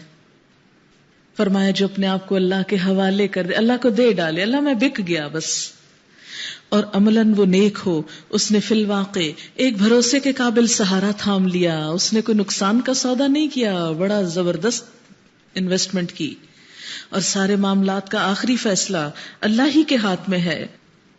اب جو کفر کرتا ہے، یعنی نہیں بیچتا اپنے آپ کو، نہیں حوالے کرتا اور اپنے پاس رکھے ہوئے ہے، کب تک رکھے گا؟ اس کا کفر تمہیں غم میں مبتلا نہ کرے، انہیں پلٹ کر تو ہماری ہی طرف آنا ہے، پھر ہم انہیں بتا دیں گے کہ وہ کیا کچھ کر کے آئے ہیں. یقیناً اللہ سینوں کے چھپے ہوئے راز تک جانتا ہے. ہم تھوڑی مدت انہیں دنیا میں مزے کرنے کا موقع دے رہے ہیں. جو اپنا آپ نہیں دیتا اللہ کو، اپنی مرضی کے مطابق چلاتا ہے، تو فرمائے چند دن کے مزے ہیں یہ، پھر چند دن کے لیے اپنا حکم چلاؤ اپنے آپ پر، پھر ان کو بے بس کر کے ایک سخت عذاب کی طرف کھینچ لے جائیں گے. موت کے فرشتے آئیں گے اور اٹھا کے لے جائیں گے اور سب عیش ختم ہو جائیں گے. اگر تم ان سے پوچھو کہ زمین اور آسمانوں کو کس نے پیدا کیا تو یہ ضرور کہیں گے کہ اللہ نے. کہو الحمدللہ، کہ مان گئے، سمجھ آ گئی تم کو کہ اللہ ہی نے کیا. مگر ان میں سے اکثر لوگ جانتے نہیں ہیں، سوچتے ہی نہیں کہ اللہ نے یہ سب کچھ دیا تو اللہ ہی کی بات مانی جائے۔ آسمانوں اور زمین میں جو کچھ ہے اللہ ہی کا ہے، اگر تم اللہ کے نہیں بنو گے تو تمہارا اپنا نقصان۔ بے شک اللہ بے نیاز ہے، اس کو نہیں ضرورت کہ کوئی اس کا بنتا ہے کہ نہیں بنتا۔ بے شک اللہ بے نیاز ہے اور آپ سے آپ تعریف والا ہے۔ زمین میں جتنے درخت ہیں اگر وہ سب کے سب قلم بن جائیں، کتنے بنے گے آپ گن نہیں سکتے، اور سمندر دوات بن جائے، جسے 7 مزید سمندر روشنائی مہیا کریں، یعنی اور انک آ جائے 7 سمندروں کی، تب بھی اللہ کی باتیں لکھنے سے ختم نہ ہوں گی۔ بے شک اللہ زبردست اور حکیم ہے۔ تم سارے انسانوں کو پیدا کرنا اور پھر دوبارہ اٹھا دینا اس کے لیے ایسا ہے جیسے ایک کو پیدا کرنا اور جلا اٹھانا، اس کے لیے کچھ مشکل نہیں۔ حقیقت یہ ہے کہ اللہ سب کچھ سننے اور دیکھنے والا ہے۔ کیا تم دیکھتے نہیں ہو کہ اللہ رات کو دن میں پروتا ہوا لے آتا ہے اور دن کو رات میں؟ اس نے سورج اور چاند کو مسخر کر رکھا ہے، سب ایک وقت مقرر تک چلے جا رہے ہیں۔ اور کیا تم نہیں دیکھتے کہ جو کچھ تم کرتے ہو اللہ اس سے باخبر ہے؟ یہ سب کچھ اس وجہ سے کہ اللہ ہی حق ہے، اور اسے چھوڑ کر جن دوسری چیزوں کو یہ لوگ پکارتے ہیں وہ سب باطل ہیں، اور اس وجہ سے کہ اللہ ہی بزرگ و برتر ہے۔ کیا تم دیکھتے نہیں ہو کہ کشتی سمندر میں اللہ کے فضل سے چلتی ہے تاکہ وہ تمہیں اپنی کچھ نشانیاں دکھائے؟ در حقیقت اس میں بہت سی نشانیاں ہیں، یعنی کشتی کے چلنے میں ہر اس شخص کے لیے جو صبر اور شکر کرنے والا ہو۔ سمندر کے اندر تو صبر کرنا پڑتا ہے اور کنارے پہ پہنچ کے شکر۔ اور جب سمندر میں ان لوگوں پر ایک موج سائبانوں کی طرح چھا جاتی ہے تو یہ اللہ کو پکارتے ہیں اپنے دین کو بالکل اس کے لیے خالص کر کے، پھر جب وہ بچا کر انہیں خشکی تک پہنچا دیتا ہے تو ان میں سے کوئی تو درمیانی راہ اختیار کرتا ہے اور کوئی پھر بگڑ جاتا ہے، اور ہماری نشانیوں کا انکار نہیں کرتا مگر ہر وہ شخص جو غدار اور ناشکرا ہے۔ غدار کون ہوتا ہے؟ دھوکے باز۔ اس وقت اللہ تعالیٰ آپ ہی کے بندے ہم ایک دفعہ بچا لے ہم کو۔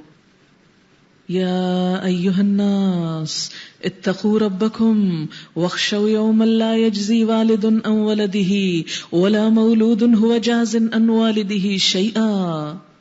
لوگو بچو اپنے رب کے غضب سے اور ڈرو اس دن سے جب کہ کوئی باپ اپنے بیٹے کی طرف سے بدلہ نہ دے گا، نہ کوئی بیٹا ہی اپنے باپ کی طرف سے کچھ بدلہ دینے والا ہوگا۔ فی الواقع اللہ کا وعدہ سچا ہے۔ یہ دنیا کی زندگی تمہیں دھوکے میں نہ ڈالے کہ تم اس میں اتنے محو ہو جاؤ کہ اللہ کو ناراض کر بیٹھو، اور نہ دھوکے باز تم کو اللہ کے معاملے میں دھوکہ دینے پائے۔ یہ کون دھوکے باز؟ شیطان۔ اس گھڑی کا علم اللہ ہی کے پاس ہے، وہی بارش برساتا ہے، وہی جانتا ہے کہ ماؤں کے پیٹوں میں کیا پرورش پا رہا ہے۔ کوئی شخص نہیں جانتا کہ کل وہ کیا کمائی کرنے والا ہے ہمیں پتا کل ہم کہاں ہوں گے، کیا کریں گے؟ نہ کسی شخص کو یہ خبر ہے کہ کس زمین میں اس کی موت آنی ہے۔ بعض اوقات انسان گھر بیٹھا ہوتا ہے، بیکار میں باہر نکل کھڑا ہوتا ہے اور کوئی چیز ہٹ کر دیتی ہے اور ختم۔ اللہ ہی سب کچھ جاننے والا اور باخبر ہے۔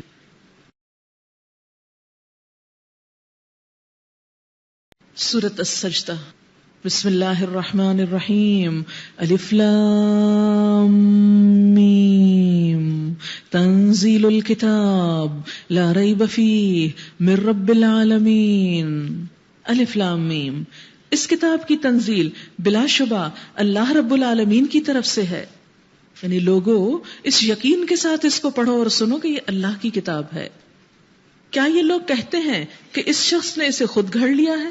نہیں، بلکہ یہ حق ہے تیرے رب کی طرف سے ہے، تاکہ تو خبردار کرے ایک ایسی قوم کو جس کے پاس تجھ سے پہلے کوئی خبردار کرنے والا نہ آیا، شاید کہ وہ ہدایت پا جائیں۔ وہ اللہ ہی ہے جس نے آسمان اور زمین کو اور ان ساری چیزوں کو جو ان کے درمیان ہیں 6 دنوں میں پیدا کیا، اور اس کے بعد عرش پر جلوہ فرما ہوا۔ اس کے سوا نہ تمہارا کوئی حامی و مددگار ہے اور نہ کوئی اس کے آگے سفارش کرنے والا، پھر کیا تم ہوش میں نہ آؤ گے؟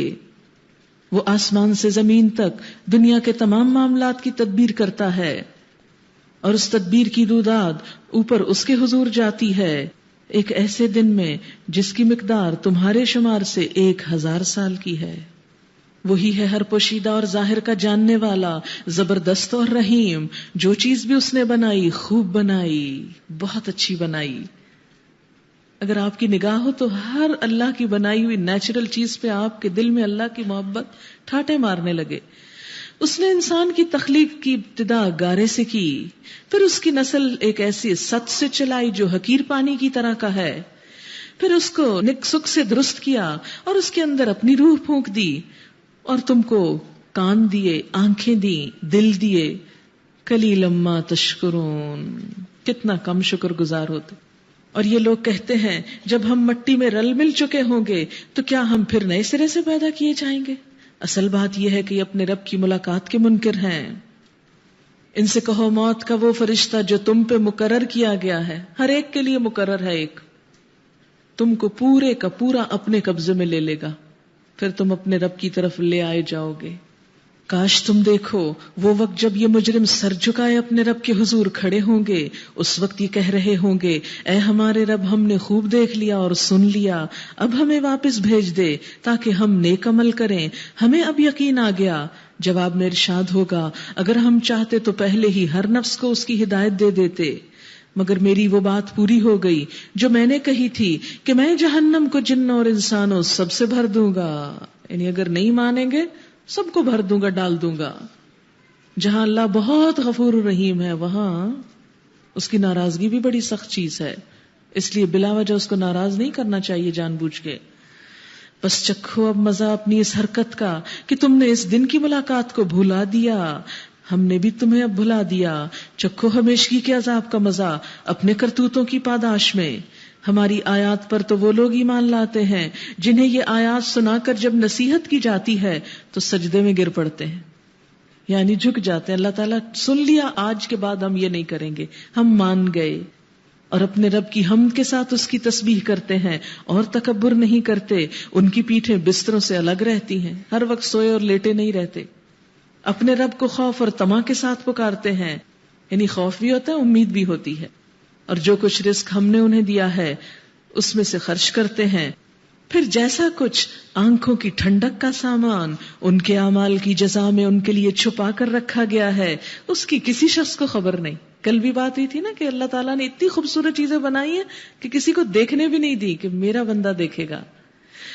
بھلا کہیں یہ ہو سکتا ہے کہ جو شخص مومن ہو وہ اس شخص کی طرح ہو جائے جو فاسق ہو؟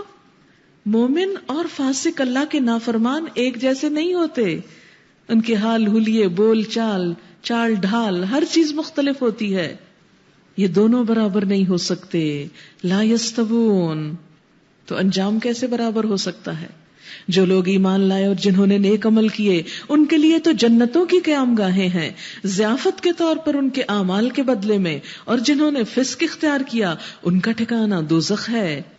جب کبھی وہ اس سے نکلنا چاہیں گے، کس سے؟ دوزخ سے، اسی میں دھکیل دیے جائیں گے واپس دھکا، اور ان سے کہا جائے گا چکھو اب اسی آگ کے عذاب کا مزہ جس کو تم جھٹلاتے تھے، مانتے ہی نہیں تھے کہ یہ تمہیں کبھی آئے گا. وہ کہتے ہی تو کسی اور کے لیے، ہماری تھوڑی. اس بڑے عذاب سے پہلے ہم اسی دنیا میں کسی نہ کسی چھوٹے عذاب کا مزہ انہیں چکھاتے رہیں گے، شاید کہ یہ اپنی باغیانہ روش سے باز آ جائیں. اور اس سے بڑا ظالم کون ہوگا جسے اس کے رب کی آیات ذریعے نصیحت کی جائے اور وہ ان سے منہ موڑ جائے. یہ کس کو کہا جا رہا ہے؟ ہم کو. اس سے بڑا ظالم کون ہوگا جس کو اس کے رب کی آیات سے نصیحت کی جائے اور وہ منہ موڑ جائے، بات ہی نہ مانے، سنے ہی نہ، اور وہ ان سے منہ پھیر لے. ایسے مجرموں سے تو ہم انتقام لے کر رہیں گے. اس سے پہلے ہم موسیٰ علیہ السلام کو کتاب دے چکے ہیں، لہٰذا اسی چیز کے ملنے پر تمہیں کوئی شک نہ ہونا چاہیے. اس کتاب کو ہم نے بنی اسرائیل کے لیے ہدایت بنایا تھا، اور جب انہوں نے صبر کیا اور ہماری آیات پر یقین لاتے رہے تو ان کے اندر ہم نے ایسے پیشوا پیدا کیے جو ہمارے حکم سے رہنمائی کرتے تھے. یقیناً تیرا رب ہی قیامت کے روز ان باتوں کا فیصلہ کرے گا جن میں بنی اسرائیل باہم اختلاف کرتے رہے ہیں. اور کیا ان لوگوں کو ان تاریخی واقعات میں کوئی ہدایت نہیں ملی کہ ان سے پہلے کتنی قوموں کو ہم ہلاک کر چکے جن کے رہنے کی جگہوں میں آج یہ چلتے پھرتے ہیں. اس میں بڑی نشانیاں ہیں، کیا یہ سنتے نہیں؟ اور کیا ان لوگوں نے یہ منظر نہیں دیکھا کبھی کہ ہم ایک بے آب و گیا زمین کی طرف پانی بہا لاتے ہیں، پھر اسی زمین سے وہ فصل اگاتے ہیں جس سے ان کے جانوروں کو بھی چارہ ملتا ہے اور یہ خود بھی کھاتے ہیں. تو کیا انہیں کچھ نہیں سوچتا؟ یہ لوگ کہتے ہیں کہ یہ فیصلہ کب ہوگا اگر تم سچے ہو؟ ان سے کہو فیصلے کے دن ایمان لانا ان لوگوں کے لیے کچھ بھی فائدہ مند نہ ہوگا جنہوں نے کفر کیا، پھر کوئی ان کو مہلت نہ ملے گی۔ اچھا انہیں ان کے حال پہ چھوڑ دو اور انتظار کرو، یہ بھی انتظار کر رہے ہیں۔ سورۃ الاحزاب، بسم اللہ الرحمن الرحیم۔ یا ایھا النبی اتق اللہ ولا تطع الکافرین والمنافقین ان اللہ کان علیما حکیما۔ اے نبی صلی اللہ علیہ وسلم، اللہ سے ڈریے اور کفار و منافقین کی اطاعت نہ کیجیے، یعنی اللہ سے ڈرنا چاہیے اور کافر و منافقوں کی بات کو نہیں ماننا چاہیے۔ حقیقت میں علیم اور حکیم تو اللہ ہی ہے۔ پیروی کرو اس بات کی جس کا اشارہ تمہارے رب کی طرف سے تمہیں کیا جا رہا ہے، یعنی بات مانو کس کی؟ جو اللہ نے کہی ہے۔ اللہ ہر اس بات سے باخبر ہے جو تم لوگ کرتے ہو۔ اللہ پر توکل کرو، اللہ ہی وکیل ہونے کے لیے کافی ہے۔ اللہ نے کسی شخص کے دھڑ میں دو دل نہیں رکھے، نہ اس نے تم لوگوں کی ان بیویوں کو جن سے تم زہار کرتے ہو تمہاری ماں بنا دیا۔ زہار کیا ہوتا ہے؟ بیوی کو ماں کی طرح کہنا۔ اور نہ اس نے تمہارے منہ بولے بیٹوں کو تمہارا حقیقی بیٹا بنایا۔ منہ بولے بیٹے، اڈاپٹڈ چائلڈ جو ہوتے ہیں وہ حقیقی بیٹے نہیں ہوتے، وراثت میں حصہ نہیں پا سکتے۔ یہ تو وہ باتیں ہیں جو تم لوگ اپنے منہ سے نکال دیتے ہو، خود سے کہتے رہتے کہ فلاں بیٹا ہے یا فلاں کو بنا لیا، مگر اللہ وہ بات کہتا ہے جو حق پر مبنی ہے اور وہی صحیح طریقے کی طرف رہنمائی کرتا ہے۔ منہ بولے بیٹوں کو ان کے باپوں کی نسبت سے پکارو۔ اگر کسی چائلڈ کو اڈاپٹ بھی کرے تو اس کے باپ کا نام نہ بدلیں، اصل باپ کا نام لکھوائیں۔ یہ اللہ کے نزدیک زیادہ انصاف والی بات ہے۔ اگر تمہیں معلوم نہ ہو کہ ان کے باپ کون ہے، مثلا بعض اوقات ایسے بچے اڈاپٹ کیے جاتے ہیں جو مطلب زنا وغیرہ کے ذریعے ہوتے ہیں، تو وہ تمہارے دینی بھائی اور دوست ہیں، ان کو بھی اپنا نام مت دو، کوئی نام رکھ دو، عبداللہ، عبد الرحمن، ان کے باپ کا فرضی نام رکھ دو۔ عبداللہ کا کیا مطلب؟ اللہ کا بندہ، کوئی تھا اللہ کا بندہ جس کا بچہ ہے، لیکن اپنا نام پھر بھی نہیں۔ نادانستہ جو بات تم کو ہو اس کے لیے تم پر کوئی گرفت نہیں، لیکن اس بات پر ضرور گرفت ہے جس کا تم دل سے ارادہ کرو۔ یعنی اگر ویسے ہی کسی کو بغیر نیت کے بیٹا کہہ رہے ہیں، پیار سے بیٹا یہ چیز پکڑاؤ، تو اس میں کوئی حرج نہیں، لیکن جو بات واقعی دل سے کسی کو سمجھ لیا جائے کہ ہاں یہ میرا اصلی بیٹا ہے، تو اس کی اجازت نہیں، کیونکہ یہ ایک طرح سے جھوٹ ہو جاتا ہے۔ اللہ درگزر کرنے والا اور رحیم ہے۔ بلا شبہ نبی تو اہل ایمان کے لیے ان کی اپنی ذات پر مقدم ہے۔ نبی صلی اللہ علیہ وسلم کا مقام کیا ہے؟ ہمارے لیے ہماری جان، ہماری ذات، ہماری ہر چیز سے بالا، یعنی ہر چیز سے بڑھ کر۔ نبی صلی اللہ علیہ وسلم نے فرمایا خدا کی قسم تم میں سے کوئی مومن نہیں ہو سکتا جب تک کہ میں اس کو اس کے والدین، اولاد اور سب انسانوں سے زیادہ پیارا نہ ہو جاؤں۔ ایمان ہی مکمل نہیں۔ اور نبی صلی اللہ علیہ وسلم کی بیویاں ان کی مائیں ہیں، مگر کتاب اللہ کی روح سے عام مومنین و مہاجرین کی بنسبت رشتہ دار ایک دوسرے کے زیادہ حقدار ہیں۔ یعنی دینی بھائی، نبی صلی اللہ علیہ وسلم، صحابہ کرام، سب کی عزت احترام سب اپنی جگہ، لیکن جو مال ہے، چیزیں ہیں، ان میں اصل حقدار کون ہے؟ جو وارث اللہ نے بنا دیے۔ البتہ اپنے دوستوں کے ساتھ تم کوئی بھلائی کرنا چاہو تو کر سکتے ہو، یعنی اپنے ہاتھ سے انہیں کچھ دے سکتے ہو، ہبہ کر سکتے ہو، وصیت کر سکتے ہو۔ یہ حکم کتاب الہی میں لکھا ہوا ہے، لیکن یہ نہیں کر سکتے کہ ان کو محروم کر کے بالکل غیروں کو وارث بنا دو۔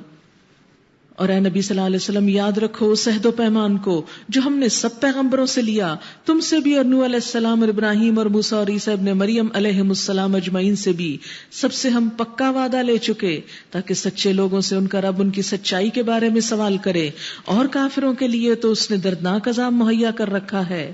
اے لوگو جو ایمان لائے ہو، یاد کرو اللہ کے احسان کو جو ابھی ابھی اس نے تم پر کیا۔ جب لشکر تم پر چڑھ آئے تو ہم نے ان پر ایک سخت آندھی بھیج دی اور ایسی فوجیں روانہ کی جو تم کو نظر نہ آتی تھیں۔ اللہ وہ سب کچھ دیکھ رہا تھا جو تم لوگ اس وقت کر رہے تھے۔ جب وہ اوپر سے اور نیچے سے تم پر چڑھ آئے، جب خوف کے مارے آنکھیں پتھرا گئیں، کلیجے منہ کو آ گئے، اور تم لوگ اللہ کے بارے میں طرح طرح کے گمان کرنے لگے، اس وقت ایمان لانے والے خوب آزمائے گئے، بری طرح ہلا مارے گئے۔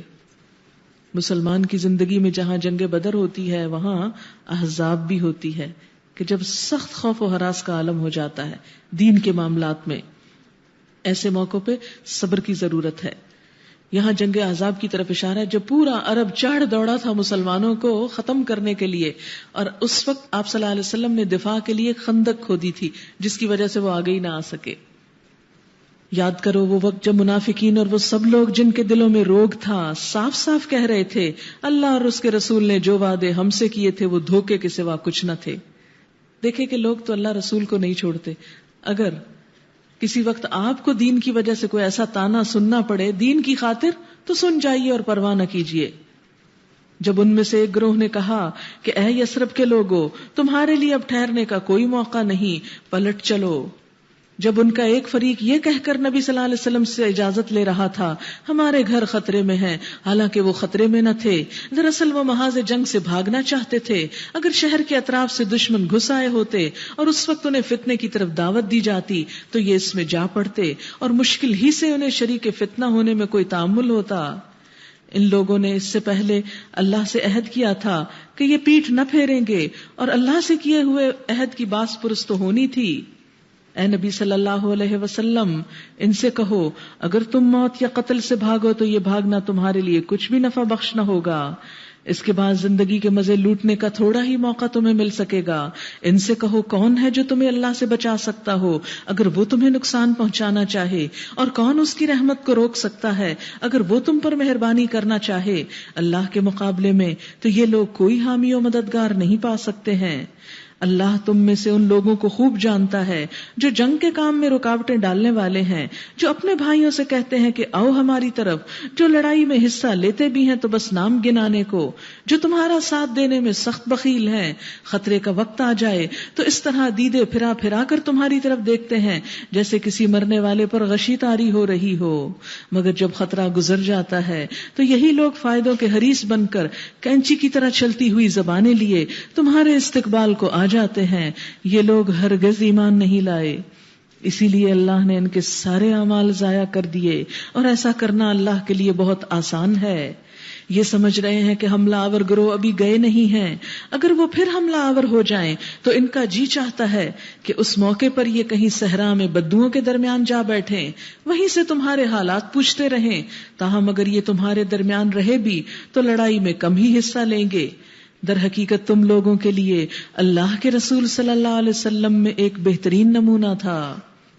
ہر اس شخص کے لیے جو اللہ اور یوم آخر کا امیدوار ہو، اللہ کو کثرت سے یاد کرے. اور سچے مومنوں کا حال اس وقت یہ تھا کہ جب انہوں نے حملہ آور لشکروں کو دیکھا تو پکار اٹھے کہ یہ وہی چیز ہے جس کا اللہ اور اس کے رسول نے ہم سے وعدہ کیا تھا. اللہ اور اس کے رسول کی بات بالکل سچی تھی. اس واقعے نے ان کے ایمان اور ان کی سپردگی کو اور زیادہ بڑھا دیا. ایمان لانے والوں میں ایسے لوگ موجود ہیں جنہوں نے اللہ سے کیے ہوئے عہد کو سچا کر دکھایا. ان میں سے کوئی اپنی نظر پوری کر چکا ہے، کوئی وقت آنے کا منتظر ہے.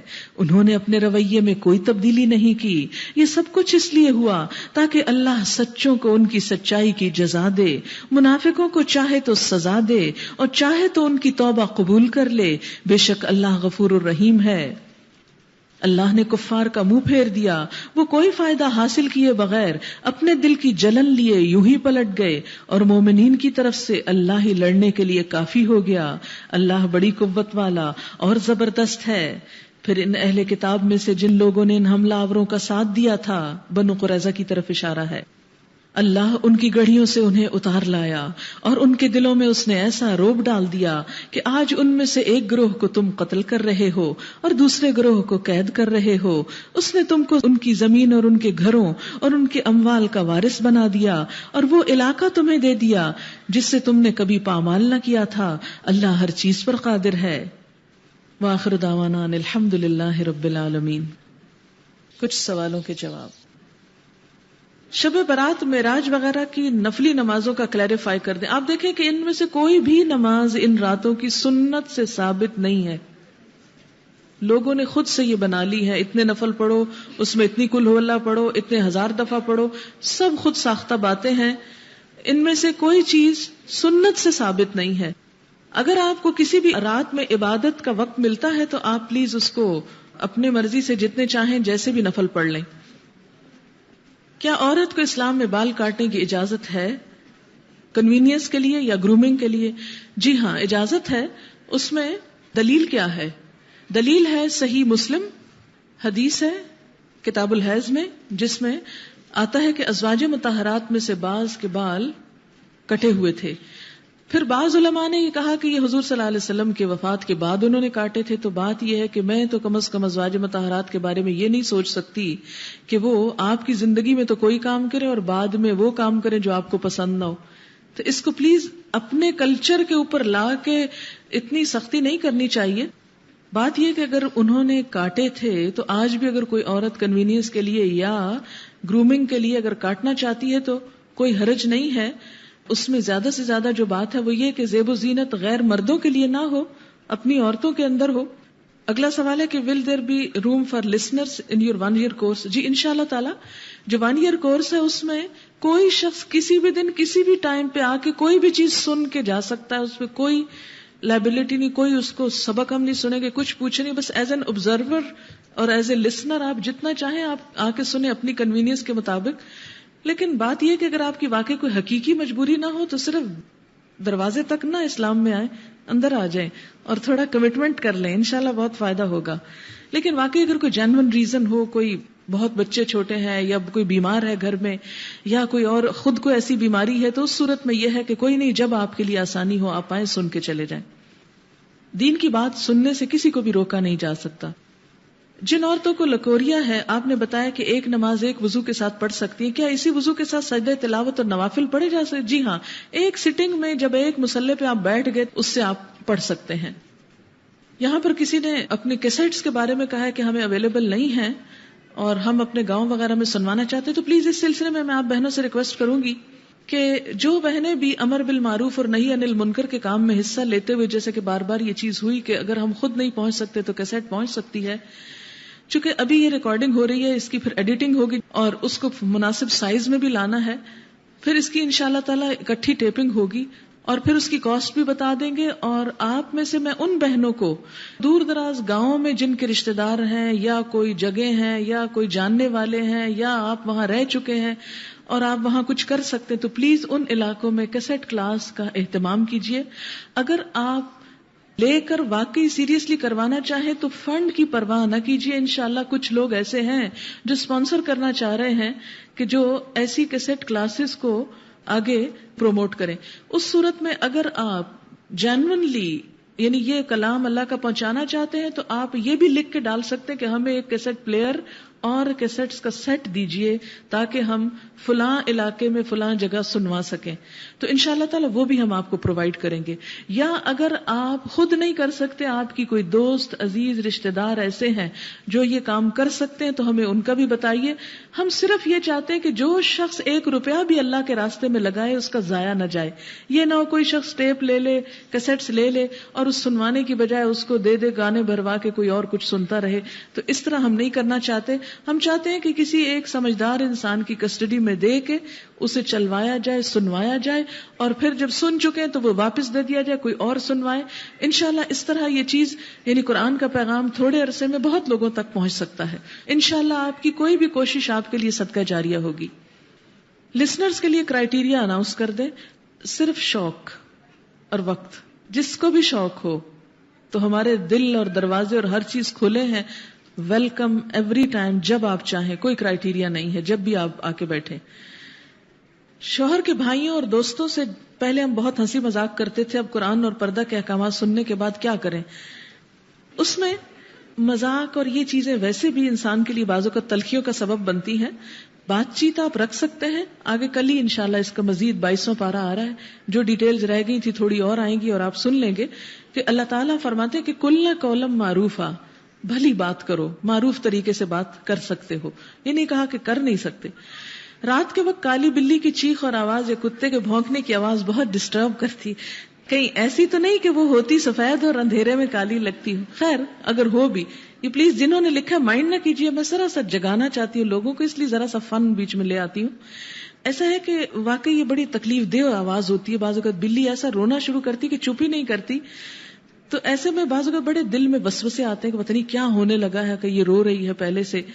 تو اس میں اللہ ہی بہتر جانتا ہے. مجھے اس کا نہیں معلوم کہ وہ روتی کیوں ہے یا ایسی بھیانک آوازیں کیوں نکالتی، لیکن ڈسٹربنس جب ہونے لگے آپ استغفار پڑھنا شروع کر دیں. ایسے موقعوں پر استغفار اور لا حول ولا قوت پڑھنا بہت ضروری ہے، کیونکہ اس کا فائدہ یہ ہوتا ہے کہ جب انسان استغفار کرتا ہے تو اللہ تعالیٰ ہر غم اور دکھ سے نکلنے کا راستہ بنا دیتے ہیں. اگر وہ کسی ایسی وجہ سے رو رہی، کوئی تکلیف، بعض اوقات جانور بیفور ٹائم کچھ چیزیں فیل کر جاتے ہیں، ان کو وہ کچھ نظر آ رہا ہوتا ہے شاید جو ہمیں نہیں نظر آ رہا ہوتا، تو بھی استغفار اور یا حیو یا قیوم برحمتک استغیث جو ہے آپ کو انشاءاللہ فائدہ دے گا. سبحانک اللہم و بحمدک نشہد ان لا الہ الا انت نستغفرک و نتوب الیک.